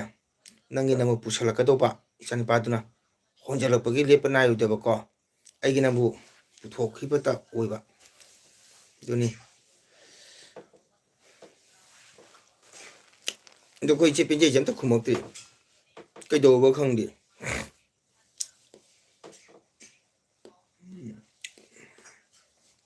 ꯑꯩꯈꯣꯏ ꯔꯤꯇꯤꯀꯥ ꯁꯔꯃꯥꯗ ꯉꯥꯛꯇꯪ ꯅꯣꯛꯊꯣꯛꯑꯝꯃꯒ ꯁ꯭ꯋꯥꯏ ꯃꯥꯡꯈ꯭ꯔꯦ ꯆꯥꯛ ꯊꯣꯡꯉꯤꯕ꯭ꯔꯥ ꯆꯥꯛ ꯆꯥꯔꯤꯕ꯭ꯔꯥ ꯄꯠꯇꯥ ꯅꯥꯏ ꯑꯗꯨꯅꯤ ꯉꯁꯤꯗꯤ ꯏꯟꯗꯤꯄꯦꯟꯗꯦꯟ ꯅꯨꯃꯤꯠꯅꯤꯅ ꯀꯔꯤ ꯆꯥꯔꯤꯕ ꯊꯛꯏꯕ ꯑꯗꯨꯅꯤ ꯃꯌꯥꯝ ꯑꯗꯨꯅꯤ ꯇꯥꯃꯣꯒꯣ ꯏꯆꯥꯅꯨꯄꯥ ꯌꯥꯝ ꯁꯤꯡꯉꯤ ꯈꯪꯉꯦ ꯑꯩꯁꯨ ꯁꯤꯡꯉꯝꯒꯗꯧ ꯃꯥꯜꯂꯦ ꯄꯩꯁꯥ ꯅꯪꯒ ꯆꯤꯃꯟꯒ ꯋꯥꯔꯤ ꯁꯥꯟꯅꯕ ꯈꯪꯗꯦ ꯆꯥꯕ ꯊꯛꯄꯗ ꯈꯪꯗꯦ ꯍꯥꯏꯗꯤ ꯎꯕꯗ ꯈꯪꯉꯦꯕꯀꯣ ꯌꯥꯝꯅ ꯁꯤꯡꯕ ꯑꯉꯥꯡꯗꯨ ꯐꯒꯗꯕꯁꯨ ꯃꯥꯜꯂꯤ ꯃꯥꯏꯊꯣꯡ ꯎꯕꯗ ꯑꯗꯨꯅꯤ ꯑꯉꯥꯡꯁꯤꯡ ꯁꯦꯝꯕꯒꯤ ꯃꯊꯧꯅꯤ ꯑꯉꯥꯡ ꯁꯦꯝꯕ ꯍꯥꯏꯁꯤꯗꯤ ꯃꯃꯥ ꯑꯣꯏꯕꯒꯤ ꯃꯊꯧꯅꯤꯀꯣ ꯏꯁꯥꯒꯤ ꯃꯄꯥ ꯍꯥꯏꯕ ꯃꯄꯥꯁꯤꯗꯤ ꯀꯩ ꯍꯥꯏꯇꯥꯔꯦ ꯅꯣꯡꯉꯥꯟꯕꯒ ꯆꯠꯄꯅꯤꯅ ꯃꯥꯒꯤ ꯊꯕꯛ ꯏꯪꯈꯥꯡ ꯆꯠꯄꯅꯤꯅ ꯌꯨꯝꯗ ꯂꯩꯕ ꯃꯃꯥ ꯑꯣꯏꯕꯁꯤꯡꯗꯨꯅ ꯃꯆꯥꯒꯤ ꯁꯦꯡꯒꯗꯧꯅꯤ ꯑꯧ ꯉꯁꯤ ꯃꯤ ꯋꯥꯠꯂꯦꯗ ꯑꯩꯗꯤ ꯂꯥꯏꯞꯁꯦ ꯌꯥꯝꯅ ꯊꯥꯒꯟꯗꯦꯗ ꯁꯨꯝ ꯅꯣꯡꯃ ꯅꯤꯅꯤꯒ ꯏꯁꯩ ꯂꯩꯇ꯭ꯔꯗꯤꯅꯀꯣ ꯁꯨꯝ ꯐꯝꯗꯣꯛꯑꯒ ꯉꯥꯛꯇꯪ ꯌꯦꯡꯉꯦꯅ ꯁꯨꯝ ꯌꯦꯡꯕ ꯃꯤ ꯂꯥꯛꯇꯦ ꯍꯣꯏ ꯍꯧꯖꯤꯛꯇꯤ ꯀꯩꯗꯧꯅꯤ ꯃꯇꯝꯁꯦ 8:40 ꯄꯨꯡ 9:40 ꯇꯥꯔꯦ ꯀꯣ ꯃꯌꯥꯝꯒꯤ ꯆꯥꯛ ꯆꯥꯅꯕ ꯀꯣ ꯆꯥꯛ ꯊꯦꯡꯅ ꯆꯥꯕꯁꯤꯗꯤ ꯀꯅꯥꯒꯨꯝꯕ ꯑꯃꯅꯤꯇꯅꯦꯕꯀꯣ ꯆꯥꯛ ꯉꯟꯅ ꯆꯥꯕ ꯀꯥꯡꯕꯨꯗꯤ ꯍꯧꯖꯤꯛ ꯆꯥꯛ ꯆꯥꯕ ꯑꯃꯁꯨ ꯆꯥꯛ ꯊꯣꯡꯕ ꯑꯗꯩꯗꯤ ꯑꯉꯥꯡꯁꯤꯡ ꯂꯥꯏꯔꯤꯛ ꯀꯩꯅꯣ ꯇꯧꯕ ꯃꯇꯝꯅꯤꯅꯀꯣ ꯑꯗꯨꯒꯨꯝꯕꯁꯨ ꯑꯣꯏꯔꯝꯒꯅꯤ ꯑꯗꯨ ꯍꯣꯏ ꯃꯣꯏꯁꯨ ꯂꯣꯏꯔꯒ ꯀꯩꯒꯨꯝꯕ ꯌꯦꯡꯉꯨꯔꯒꯗꯤ ꯁꯨꯝ ꯂꯥꯏꯔꯤꯛ ꯇꯧꯕꯤꯔꯛꯀꯅꯤ ꯑꯗꯣ ꯃꯌꯥꯝꯅ ꯀꯩꯒꯨꯝꯕ ꯑꯦꯜꯕꯤ ꯃꯛꯇꯗ ꯌꯥꯎꯕ ꯀꯩꯅꯣ ꯇꯧꯗ꯭ꯔꯒꯁꯨ ꯀꯣ ꯏꯁꯥ ꯊꯕꯛ ꯂꯣꯏꯕꯤꯔꯒ ꯀꯩꯒꯨꯝꯕ ꯌꯦꯡꯉꯨꯕ ꯃꯇꯝꯗ ꯀꯣ ꯍꯥꯏꯗꯤ ꯑꯩꯈꯣꯏ ꯂꯣꯏ ꯀꯥꯅꯦꯛ ꯂꯩꯅꯕꯅꯤꯅ ꯃꯥꯒꯤ ꯃꯣꯕꯥꯏꯜ ꯅꯣꯇꯤꯐꯤꯀꯦꯁꯟ ꯂꯥꯛꯄꯅꯤꯅ ꯁꯨꯝ ꯂꯥꯏꯛ ꯇꯧꯕꯤꯔꯝꯃꯣ ꯀꯣ ꯑꯗꯨꯝꯇꯪ ꯑꯩ ꯍꯥꯏꯖꯒꯦ ꯃꯌꯥꯝꯗ ꯑꯣꯀꯦ ꯅꯃꯗꯁꯨ ꯐꯅ ꯀꯨꯏꯅ ꯂꯩꯔꯝꯃꯦ ꯑꯩꯒꯤ ꯆꯦꯅꯦꯜꯗ ꯅꯪꯉꯣꯟꯗ ꯍꯥꯏꯉꯥꯏ ꯊꯥꯒꯠꯆꯔꯤ ꯅꯪ ꯆꯥꯛ ꯂꯣꯏꯒꯗꯕ ꯑꯣꯏꯗꯤ ꯆꯥꯛ ꯆꯪꯕꯤꯔꯣ ꯑꯉꯥꯡꯁꯤꯡ ꯂꯥꯏꯔꯤꯛ ꯍꯣꯠꯅꯕꯤꯔꯣ ꯀꯣ ꯁꯪꯕ ꯃꯇꯝꯗ ꯑꯩꯈꯣꯏ ꯏꯆꯤꯟ ꯏꯅꯥꯎ ꯂꯣꯏꯅ ꯁꯞꯄꯣꯔꯠ ꯇꯧꯃꯤꯟꯅꯁꯤ ꯅꯃꯗ ꯆꯥꯛ ꯊꯣꯡꯉꯕꯅꯤꯅ ꯆꯥꯛꯁꯤꯡꯗꯣ ꯍꯣꯠꯅꯕꯤꯔꯣ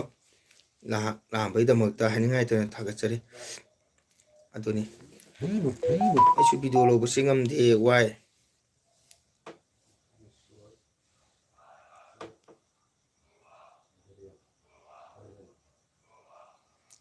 ꯍꯣꯏ ꯍꯥꯏꯗꯤ ꯅꯣꯡ ꯐꯥꯎꯕ ꯊꯥꯗ꯭ꯔꯤ ꯌꯦꯔꯕꯤ ꯃꯇꯝ ꯐꯪꯗꯦ ꯃꯅꯦ ꯎꯗꯦꯗ ꯅꯪꯅ ꯂꯥꯏꯚ ꯊꯥꯕꯁꯨ ꯎꯗꯦꯗ ꯍꯣꯏꯗ ꯁꯨꯝ ꯁꯪꯕ ꯃꯇꯝꯗ ꯁꯨꯝ ꯅꯪ ꯇꯧꯔꯤꯕ ꯚꯤꯗꯤꯑꯣ ꯁꯨꯝ ꯇꯧꯕꯤꯌꯣ ꯀꯣ ꯂꯥꯏꯚ ꯊꯥꯕꯁꯨ ꯃꯇꯝ ꯃꯥꯡꯉꯛꯄꯣꯅꯤꯗ ꯐꯝꯗꯅ ꯁꯤꯒ ꯂꯩꯁꯤ ꯀꯥꯏꯁꯦ ꯃꯇꯝ ꯃꯥꯡꯉꯛꯄꯅꯦꯕꯀꯣ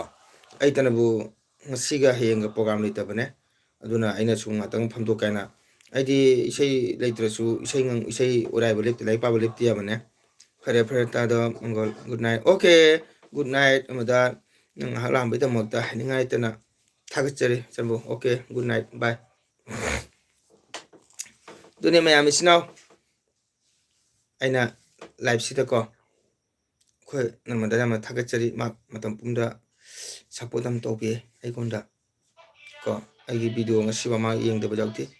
ꯌꯥꯝꯇꯁꯨ ꯃꯥꯒꯤ ꯚꯤꯗꯤꯑꯣꯁꯦ ꯃꯥ ꯁꯪꯕ ꯃꯇꯝꯗ ꯁꯣꯏꯗꯅ ꯑꯩ ꯚꯤꯗꯤꯑꯣ ꯌꯦꯡꯕꯤꯑꯕ ꯀꯣ ꯃꯥꯡꯁꯨ ꯌꯥꯝ ꯊꯥꯒꯠꯆꯔꯤ ꯑꯩꯒꯤ ꯚꯤꯗꯤꯑꯣꯁꯤ ꯃꯌꯥꯝꯒ ꯃꯥꯟꯅꯗꯦ ꯑꯩꯗꯤ ꯌꯥꯝꯅ ꯁꯤꯝꯄꯜꯗ ꯇꯧꯖꯕꯀꯣ ꯍꯩꯖꯗꯕ ꯍꯥꯏꯇꯥꯔꯦꯀꯣ ꯋꯥꯎ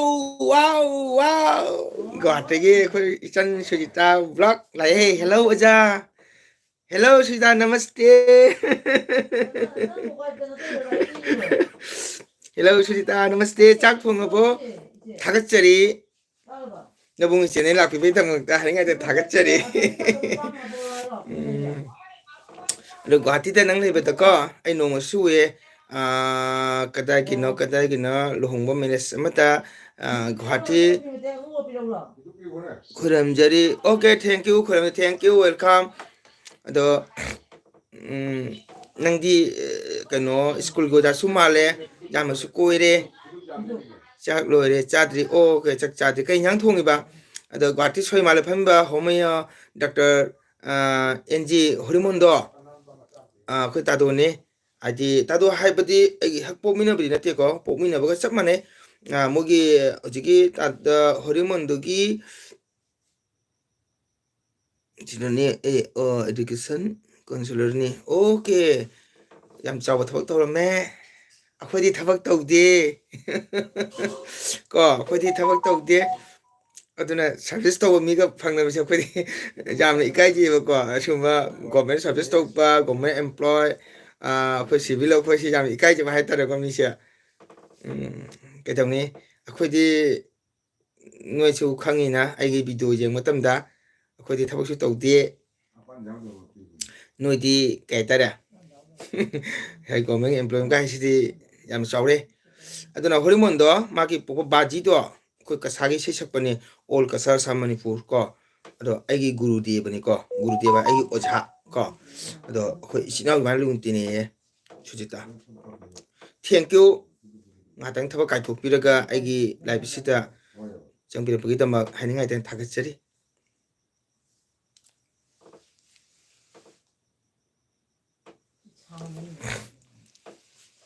ꯑꯣꯀꯦ ꯑꯩꯈꯣꯏ ꯁꯨꯖꯤꯇꯥꯒꯤꯅ ꯏꯆꯤꯟ ꯏꯅꯥꯎ ꯀꯌꯥ ꯑꯗꯩꯗꯤ ꯁꯣꯝꯒꯤ ꯀꯩ ꯍꯥꯏꯇꯥꯔꯦ ꯍꯁꯕꯦꯟꯅ ꯀꯔꯤ ꯖꯣꯕ ꯇꯧꯕ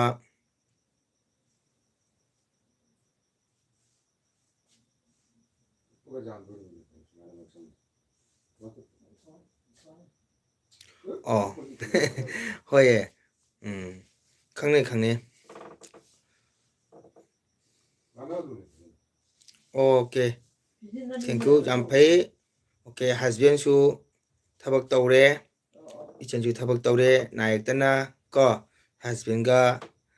ꯋꯥꯏꯐꯀ ꯄꯨꯜꯂꯒ ꯅꯨꯡꯉꯥꯏ ꯌꯥꯏꯐꯅ ꯂꯩꯌꯨ ꯍꯔꯥꯎ ꯇꯌꯥꯝꯅ ꯂꯩꯃꯤꯟꯅꯧ ꯄꯨꯟꯁꯤꯗ ꯀꯣ ꯅꯥ ꯌꯦꯛꯇꯕ ꯀꯣ ꯇꯧꯕ ꯊꯕꯛ ꯖꯍꯥ ꯆꯠꯄ ꯃꯐꯝꯗ ꯃꯪꯒꯣꯜ ꯑꯣꯏꯌꯨ ꯒꯣꯔꯃꯦꯟꯒꯤ ꯊꯕꯛ ꯇꯧꯕ ꯍꯥꯏꯁꯤꯗꯤ ꯂꯥꯏꯊꯣꯛꯄꯁꯨ ꯌꯥꯗꯦ ꯍꯥꯟꯅꯒꯤ ꯃꯇꯝ ꯅꯠꯇ꯭ꯔꯦ ꯍꯧꯖꯤꯛꯇꯤ ꯍꯥꯟꯅꯗꯤ ꯌꯨꯝꯗ ꯐꯝꯅ ꯀꯣ ꯁꯨꯝ ꯕꯦꯇꯣꯟ ꯂꯧꯕ ꯌꯥꯔꯝꯃꯤ ꯊꯕꯛ ꯆꯠꯇꯕꯤꯗ ꯍꯧꯖꯤꯛꯇꯤ ꯃꯗꯨ ꯌꯥꯗ꯭ꯔꯦ ꯆꯦꯛꯁꯤꯟꯅ ꯗ꯭ꯌꯨꯇꯤ ꯇꯧꯖꯕꯤꯌꯨ ꯊꯥꯒꯠꯆꯔꯤ ꯍꯥꯏꯅꯤꯡꯉꯥꯏ ꯂꯩꯇꯅ ꯃꯇꯝ ꯄꯨꯝꯕꯗ ꯅꯣꯏꯅꯤꯃꯛ ꯅꯪꯒꯣꯜ ꯑꯣꯏꯌꯨ ꯇꯦꯜꯍꯩꯕ ꯍꯥꯗꯣꯛꯄꯝ ꯁꯨꯖꯤꯇꯥ ꯑꯩꯒꯤ ꯆꯦꯅꯦꯜ ꯂꯩꯕꯅꯤ ꯖꯣꯏꯟ ꯇꯧꯕꯤꯔꯝꯃꯨ ꯍꯥꯏꯌꯦ ꯁꯨꯖꯤꯇꯥ ꯇꯥꯕ꯭ꯔꯥ ꯇꯦꯜꯍꯩꯕ ꯁꯧꯗꯣꯛꯄꯝꯅ ꯍꯥꯏꯕꯀꯣ ꯑꯩꯒꯤ ꯆꯦꯅꯦꯜ ꯂꯩꯕꯅꯦ ꯖꯣꯏꯟ ꯇꯧꯕꯤꯔꯝꯃꯨ ꯍꯥꯏꯌꯦ ꯆꯨꯝꯒꯤ ꯋꯦꯕ ꯒꯨꯋꯥꯍꯥꯇꯤꯒꯤꯅ ꯑꯣꯖꯥꯕꯨ ꯈꯪꯉꯦ ꯑꯣ ꯃꯅꯦ ꯃꯣꯏ ꯃꯅꯥꯎꯄꯤ ꯑꯩꯈꯣꯏ ꯃꯅꯥꯛꯇ ꯂꯩꯌꯦ ꯊꯦꯡꯛ ꯌꯨ ꯑꯣꯖꯥ ꯋꯦꯜꯀꯝ ꯑꯣ ꯇꯥꯏ ꯇꯧꯔꯛꯀꯦ ꯍꯣꯏ ꯑꯗꯣ ꯇꯦꯜꯍꯩꯕ ꯀꯔꯤ ꯀꯧꯒꯗꯕꯅꯣ ꯏꯅꯥꯎ ꯀꯧꯒꯗ꯭ꯔꯥ ꯏꯌꯥꯝꯕ ꯀꯧꯒꯗ꯭ꯔꯥ ꯑꯗꯨ ꯃꯣꯕꯥꯏꯜꯅꯤꯅ ꯁꯨꯝ ꯍꯥꯏꯅꯔꯁꯤꯀꯣ ꯑꯗꯣ ꯑꯩꯈꯣꯏꯒꯤ ꯏꯆꯟ ꯁꯨꯖꯤꯇꯥꯅ ꯇꯧꯔꯛꯀꯦ ꯍꯥꯏꯌꯦꯀꯣ ꯑꯗꯣ ꯅꯪꯁꯨ ꯁꯞꯄꯣꯔꯠ ꯇꯧꯕꯤꯔꯝꯃꯣ ꯑꯩꯈꯣꯏ ꯏꯆꯤꯟ ꯏꯅꯥꯎ ꯃꯌꯥꯝ ꯄꯨꯝꯅꯃꯛ ꯁꯞꯄꯣꯔꯠ ꯇꯧꯃꯤꯟꯅꯒꯗꯕꯅꯤ ꯑꯃꯀꯣ ꯑꯃꯒꯤ ꯚꯤꯗꯤꯑꯣ ꯂꯣꯏꯅ ꯌꯦꯡꯒꯗꯕꯅꯤ ꯑꯃꯒꯤ ꯁꯞꯄꯣꯔꯠ ꯇꯧꯒꯗꯕꯅꯤ ꯃꯁꯤ ꯑꯩꯈꯣꯏꯒꯤ ꯆꯦꯅꯦꯜ ꯂꯩꯕ ꯑꯩꯈꯣꯏꯒꯤ ꯃꯊꯧꯗꯥꯡꯅꯤꯀꯣ ꯁꯨꯖꯤꯇꯥ ꯑꯩꯒꯤ ꯂꯣꯡ ꯚꯤꯗꯤꯑꯣ ꯑꯃꯗ ꯄ꯭ꯂꯁ ꯇꯧꯔꯒ ꯀꯣꯃꯦꯟ ꯑꯃ ꯇꯧꯕꯤꯔꯝꯃꯣ ꯑꯗꯨꯒ ꯖꯣꯏꯟ ꯇꯧꯕꯤꯔꯝꯃꯣ ꯍꯥꯏꯌꯦ ꯏꯆꯟ ꯁꯨꯖꯤꯇꯥ ꯇꯥꯔꯦꯀꯣ ꯇꯦꯜꯍꯩꯕꯅ ꯍꯥꯏꯔꯤꯁꯦ ꯁꯨꯖꯤꯇꯥ ꯑꯩꯒꯤ ꯂꯣꯡ ꯚꯤꯗꯤꯑꯣ ꯑꯃꯗ ꯄ꯭ꯂꯁ ꯇꯧꯕꯤꯔꯝꯃꯣ ꯀꯣꯃꯦꯟ ꯑꯃ ꯊꯝꯕꯤꯔꯝꯃꯣ ꯑꯗꯨꯒ ꯖꯣꯏꯟ ꯇꯧꯕ ꯀꯥꯏꯌꯦꯀꯣ ꯁꯨꯖꯤꯇꯥ ꯍꯟꯅ ꯇꯧꯔꯛꯎ ꯍꯥꯏ ꯑꯣꯀꯦ ꯇꯦꯜꯍꯩꯕꯅ ꯍꯥꯏꯌꯦꯀꯣ ꯁꯨꯖꯤꯇꯥ ꯍꯟꯅ ꯇꯧꯔꯛꯎ ꯍꯥꯏꯔꯦ ꯍꯣꯏ ꯂꯥꯏꯐꯁꯦ ꯂꯣꯏꯔꯒ ꯇꯧꯒꯦ ꯇꯦꯜꯍꯩꯕ ꯑꯗꯣ ꯑꯩꯈꯣꯏ ꯏꯆꯟ ꯁꯨꯖꯤꯇꯥꯅ ꯍꯥꯏꯔꯛꯇꯦꯜꯍꯩꯕꯀꯣ ꯑꯩ ꯂꯥꯏꯐꯁꯦ ꯂꯣꯏꯔꯒ ꯇꯧꯔꯛꯀꯦ ꯍꯥꯏꯌꯦ ꯌꯥꯏꯌꯦ ꯀꯥꯏꯗꯦ ꯇꯧꯕꯤꯌꯣ ꯑꯇꯣꯞꯄ ꯏꯆꯤꯟ ꯏꯅꯥꯎ ꯀꯅꯥꯒꯨꯝꯕ ꯑꯅꯧꯕ ꯌꯥꯎꯔꯝꯕ ꯇꯥꯔꯒꯁꯨ ꯑꯩꯈꯣꯏꯒꯤ ꯇꯦꯜꯍꯩꯕ ꯀꯣ ꯁꯥꯗꯣꯛꯐꯝ ꯑꯃꯦꯛꯁꯨ ꯑꯩꯈꯣꯏꯒꯤ ꯏꯆꯟ ꯁꯨꯖꯤꯇꯥ ꯕ꯭ꯂꯣꯛ ꯃꯥꯛꯄꯨꯁꯨ ꯏꯆꯤꯟ ꯏꯅꯥꯎ ꯃꯌꯥꯝ ꯁꯞꯄꯣꯔꯠ ꯇꯧꯕꯤꯔꯝꯃꯣ ꯀꯣ ꯑꯩꯈꯣꯏ ꯃꯌꯥꯝ ꯁꯞꯄꯣꯔꯠ ꯇꯧꯃꯤꯟꯅꯒꯗꯕꯅꯤ ꯀꯣ ꯀꯔꯤ ꯍꯥꯏꯔꯤꯕ ꯁꯨꯖꯤꯇꯥ ꯑꯩ 24 ꯍꯋꯥꯔꯒꯤ ꯃꯇꯨꯡꯗ ꯔꯤꯇꯔꯟ ꯍꯜꯂꯛꯀꯦ ꯍꯥꯏ ꯑꯣꯀꯦ ꯑꯗꯣ ꯃꯥꯅ ꯍꯥꯏꯔꯦ ꯇꯦꯜꯍꯩꯕꯅ 24 ꯍꯋꯥꯔꯁꯀꯤ ꯃꯇꯨꯡꯗ ꯃꯥ ꯇꯧꯔꯛꯀꯦ ꯍꯥꯏꯔꯦꯀꯣ ꯏꯆꯟ ꯁꯨꯖꯤꯇꯥ ꯑꯗꯣ ꯇꯦꯜꯍꯩꯕꯗꯤ ꯀꯩ ꯏꯟꯁꯥꯡ ꯆꯥꯏ ꯆꯥꯛ ꯏꯁꯤꯡ ꯍꯣꯠꯅꯔꯕ꯭ꯔꯣ ꯇꯦꯜꯍꯩꯕ ꯀꯔꯤ ꯂꯝꯒꯤꯅꯣ ꯑꯩꯈꯣꯏ ꯇꯦꯜꯍꯩꯕꯁꯦ ꯀꯅꯥꯅ ꯍꯟꯕꯗꯤ ꯍꯥꯏ ꯉꯝꯗ꯭ꯔꯦꯀꯣ ꯑꯗꯨꯝ ꯚꯤꯗꯤꯑꯣꯅꯤꯅ ꯁꯨꯝ ꯎꯅꯕꯅ ꯁꯨꯝ ꯃꯤꯡ ꯊꯥ ꯁꯨꯝ ꯀꯧꯅꯔꯦ ꯀꯩꯁꯨ ꯑꯀꯥꯏꯕ ꯂꯩꯇꯦ ꯁꯤꯗꯤ ꯀꯣ ꯂꯥꯏꯐꯇ ꯋꯥꯔꯤ ꯁꯨꯅꯕꯗꯤ ꯑꯀꯥꯏꯕ ꯂꯩꯇꯦ ꯍꯣꯠꯅꯔꯦ ꯑꯣꯀꯦ ꯍꯣꯠꯅꯔꯦ ꯀꯔꯤ ꯍꯤꯟꯖꯥꯡ ꯍꯣꯠꯅꯔꯤꯕ ꯀꯔꯤ ꯍꯤꯟꯖꯥꯡꯅꯣ ꯀꯔꯤ ꯍꯤꯟꯖꯥꯡ ꯍꯣꯠꯅꯒꯦ ꯅꯤꯔꯨ ꯗꯤ ꯋꯥꯔꯜ ꯍꯥꯏ ꯋꯦꯜꯀꯝ ꯍꯥꯏ ꯅꯤꯔꯨ ꯀꯅꯥꯅꯣ ꯅꯤꯔꯨꯁꯦ ꯑꯩꯒ ꯀꯥꯟꯅꯦꯛ ꯂꯩꯕ꯭ꯔꯥ ꯈꯪꯗꯦ ꯇꯦꯜꯍꯩꯕ नीरू मेरे चैनल में आने के लिए थैंक यू लाइक कर दीजिए कोई नया वाला रहे तो आपको भी सपोर्ट करो काका मंगल नता मोसोरी ओइना चारे ओके काका मंगल को होती है इन हल्ला मारे को कुइरे वीडियो जेंगदबा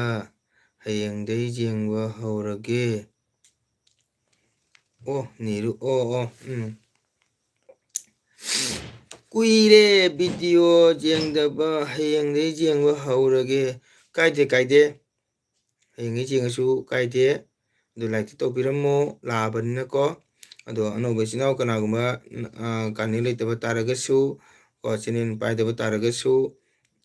ꯀꯅꯥꯒꯨꯝꯕ ꯏꯆꯤꯟ ꯏꯅꯥꯎ ꯀꯥꯟꯅꯦꯛ ꯂꯩꯔꯝꯗꯕ ꯇꯥꯔꯒꯗꯤ ꯑꯩ ꯀꯥꯟꯅꯦꯛ ꯇꯧꯕꯤꯔꯝꯃꯣ ꯍꯥꯏꯅ ꯍꯥꯏꯖꯔꯤ ꯅꯤꯔꯨꯗꯁꯨ ꯀꯣ ꯍꯣꯏ ꯂꯥꯏꯛ ꯇꯧꯔꯦ ꯊꯦꯡꯛ ꯌꯨ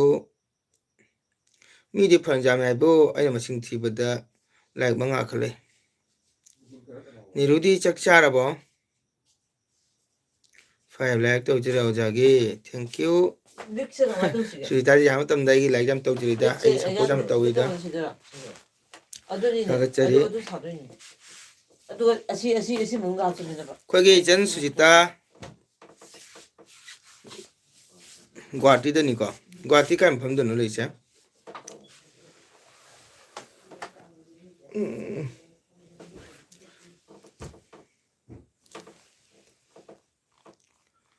ओके मैम चक चाना जौरे इचन सुईदा चक चाद्रीको चाइसिंग लोरमनीको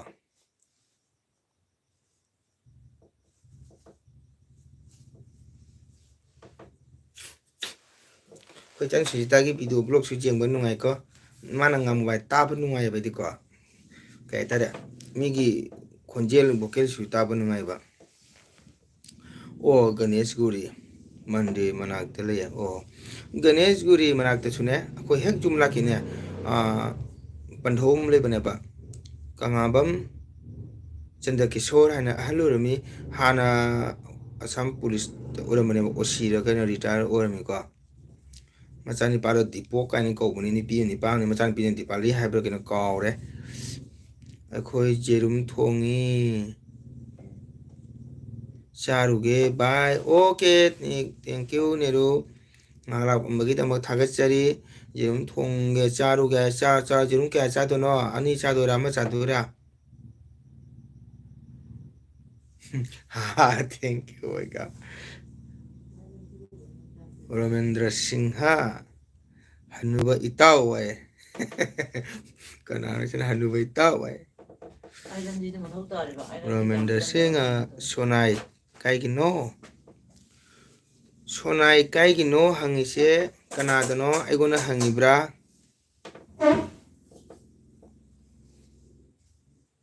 ꯐꯥꯔꯁꯇ ꯑꯃꯇ ꯆꯥꯗꯣꯏꯅꯤ ꯌꯦꯔꯨꯝ ꯍꯩꯅꯗꯦ ꯑꯣꯀꯦ ꯑꯣꯀꯦ ꯍꯣꯏ ꯍꯩꯅꯗꯗꯤ ꯌꯥꯝ ꯆꯥꯔꯨꯅꯨꯗ ꯍꯩꯅꯗꯗꯤ ꯀꯩꯅꯣ ꯇꯧꯕꯅꯤꯀꯣ ꯆꯥꯔꯤ ꯄꯣꯠꯇꯣꯀꯣ ꯍꯥꯗꯣꯛꯅꯤꯡꯕꯅꯤ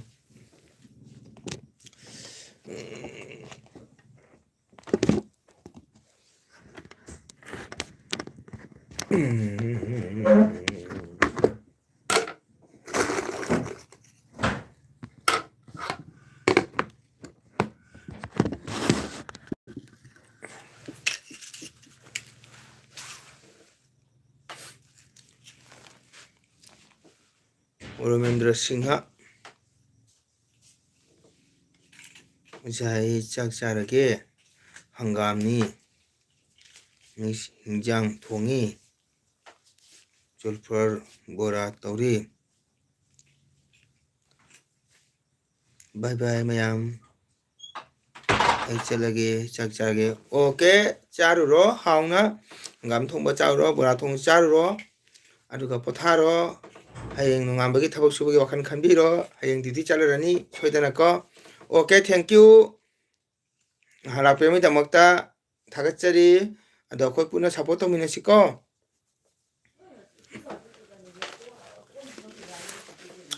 ꯁꯤꯁꯇ ꯂꯣꯡ ꯚꯤꯗꯤꯑꯣꯗꯨ ꯐ꯭ꯂꯣꯔꯁ ꯇꯧꯕꯤꯔꯝꯃꯣ ꯁꯤꯁꯇ ꯄ꯭ꯂꯤꯖ ꯑꯣꯟꯂꯤ 1 ꯁꯦꯀꯦꯟ ꯅꯪ ꯀꯩꯅꯣꯒꯤ ꯇꯦꯜꯍꯩꯕꯒꯤꯗꯣ ꯅꯪ ꯃꯥꯒꯤ ꯐ꯭ꯂꯣꯋꯥꯁ ꯇꯧꯕꯤꯔꯝꯃꯣꯀꯣ ꯀꯣ ꯇꯥꯕ꯭ꯔꯥ ꯁ꯭ꯋꯤꯇꯥ ꯑꯩꯈꯣꯏꯒꯤ ꯇꯦꯜꯍꯩꯕꯒꯤꯗꯣ ꯃꯥꯒꯤ ꯂꯣꯡ ꯚꯤꯗꯤꯑꯣꯗꯣ ꯑꯗꯨꯒ ꯐꯣꯂꯣꯋꯥꯔꯁ ꯇꯧꯕꯤꯔꯝꯃꯣ ꯀꯥꯎꯅꯤꯀꯣ ꯃꯥꯛꯇꯤ 24 ꯑꯋꯥꯔ ꯃꯇꯨꯡꯗ ꯇꯧꯔꯛꯀꯦ ꯍꯥꯏꯌꯦ ꯅꯉꯣꯟꯗ ꯑꯝꯇꯪ ꯄꯥꯎꯈꯨꯝ ꯄꯤꯕꯤꯔꯝꯃꯣ ꯇꯧꯔꯛꯀꯦ ꯍꯥꯏꯅ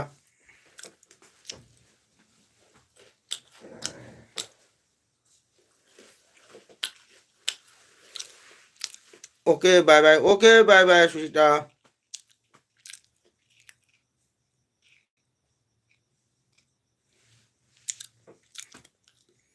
नते रोमेंद्र सिंह हंगसे सोनाई कायगिनो हंगसु खुमदि हाइदो अइना हाइदुदि सोनाई कायगिनो हंगिदो अइगोंदा हंगिरा कना हंगिनो अदुनि अइ हंगबा तारगदि अइसे सोनाईगी नते सर काकमरागिने अइ तौखरे चाकतु चेक तौ हाइरो हाय ओके ओ सुइताना हाइबने को मा तौखरे चेक तौ हाइरो हाय ओके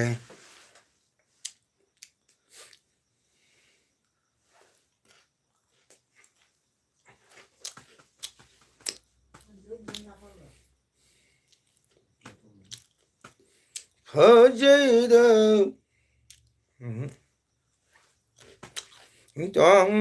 थाबु हेन फजबिराधा चलो चसी कुंज पांग दो तेलहैबा तू सुइताना मी बाय तोरम गमु हाइरेसे ꯗ ꯁꯕꯁꯀ꯭ꯔꯥꯏꯕ ꯇꯧꯈ꯭ꯔꯕꯅꯤ ꯍꯥꯏꯔꯦꯁꯦ ꯇꯥꯔꯕꯣ ꯇꯦꯜꯍꯩꯕꯣ ꯃꯤ ꯁꯣꯏꯗ ꯃꯤ ꯆꯥꯛ ꯆꯥꯗꯉꯩ ꯅꯉꯣꯟꯗ ꯍꯥꯏꯔꯦꯁꯦ ꯑꯩ ꯁꯕꯁꯀ꯭ꯔꯥꯏꯕ ꯇꯧꯈ꯭ꯔꯕꯅꯦ okay bye bye good night ꯁ꯭ꯋꯤꯇꯥ good night sweet dream bye good night good night ꯇꯦꯜꯍꯩꯕ ꯅꯪ ꯑꯩꯅ ꯍꯥꯏꯕ ꯇꯥꯗ꯭ꯔꯁꯨ ꯀꯣꯃꯦꯟꯗꯤ ꯌꯦꯡꯉꯣꯀꯣ ꯁꯨꯖꯤꯇꯥꯅ ꯍꯥꯏꯗꯣ ꯇꯦꯜꯍꯩꯕ ꯆꯨꯗꯐꯝꯗ ꯁꯕꯁꯀ꯭ꯔꯥꯏꯕ ꯇꯧꯈ꯭ꯔꯕꯅꯤ ꯍꯥꯏꯔꯦ ꯑꯗꯣ ꯅꯪꯅꯁꯨ ꯇꯧꯈꯣꯀꯣ ꯊꯥꯕꯨ ꯍꯦꯟꯅ ꯐꯖꯕꯤ ꯔꯥꯙꯥ ꯆꯠꯂꯣ ꯆꯠꯁꯤ ꯀꯨꯟꯖ ꯄꯥꯡꯅ ꯊꯥꯕꯨ ꯍꯦꯟꯅ फजबी राधा चलो चसी कुंज पान थाऊ हिन फजबी राधा पिसुम तुम थिंगालिनी राधा चटपद मंगल छांदबी राधा चलो चसी कुंज पान थाऊ हिन फजबी राधा रोवेंद्रन कही है वहाँ बस इसे कदरगे नुआइत्रबो लाइक तो मुको पिसुमना तुम थिंगालिबी राधा चटपदमंगम छांदबी राधा चलो चसी कुंज तमना थाऊ हिन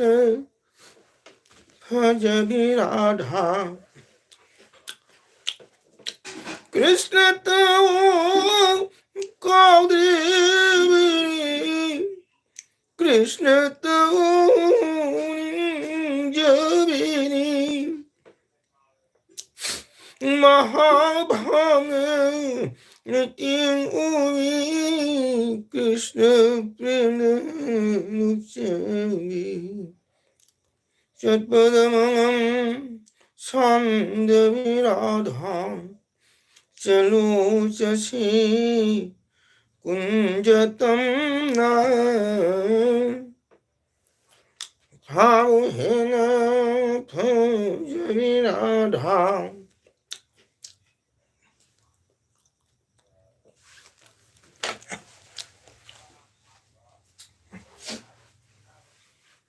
누군 사이요?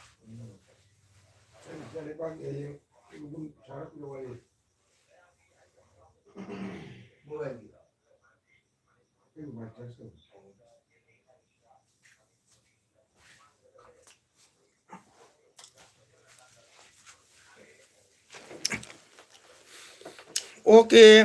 신호미암 미술라 보갈래 짝짝 담정나랍니다 거 아주 탐만이 지 미니트 mga kalay ko minim nga tang jengaga simyam pothana ma tawrage ko myam sinaw magana tagi chinenda hala piramgi tamakta myam thagachari myam thaba kaithukpiraga agi live asida ngak jawbi tamakta myam hanengai den thagachari myam purama support topiramo ko do kana gumba sinaw aina live dekba taragasu adum dum mobile da agi live tema lamba taragadi apam tamda ma'am नुसिबिदन like तौबिरमु को देदी subscribe तौबिरमु share तौबिरमु like तौबिरमु असिमतंग ma'am मफमदai थमजगे मैम के आजु थमनब होनरगे मतमसि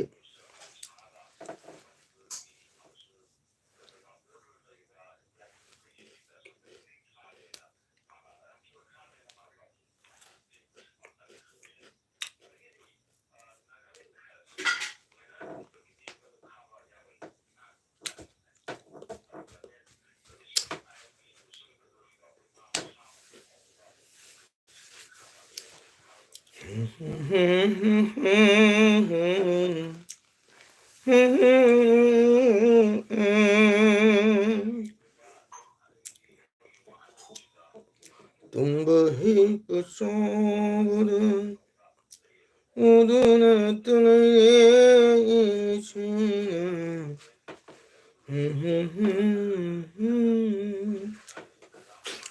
Okay. Simi yang lakte. Mana tabak tu nunggu ni 1 2 3.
Okay, mayam. Sikidi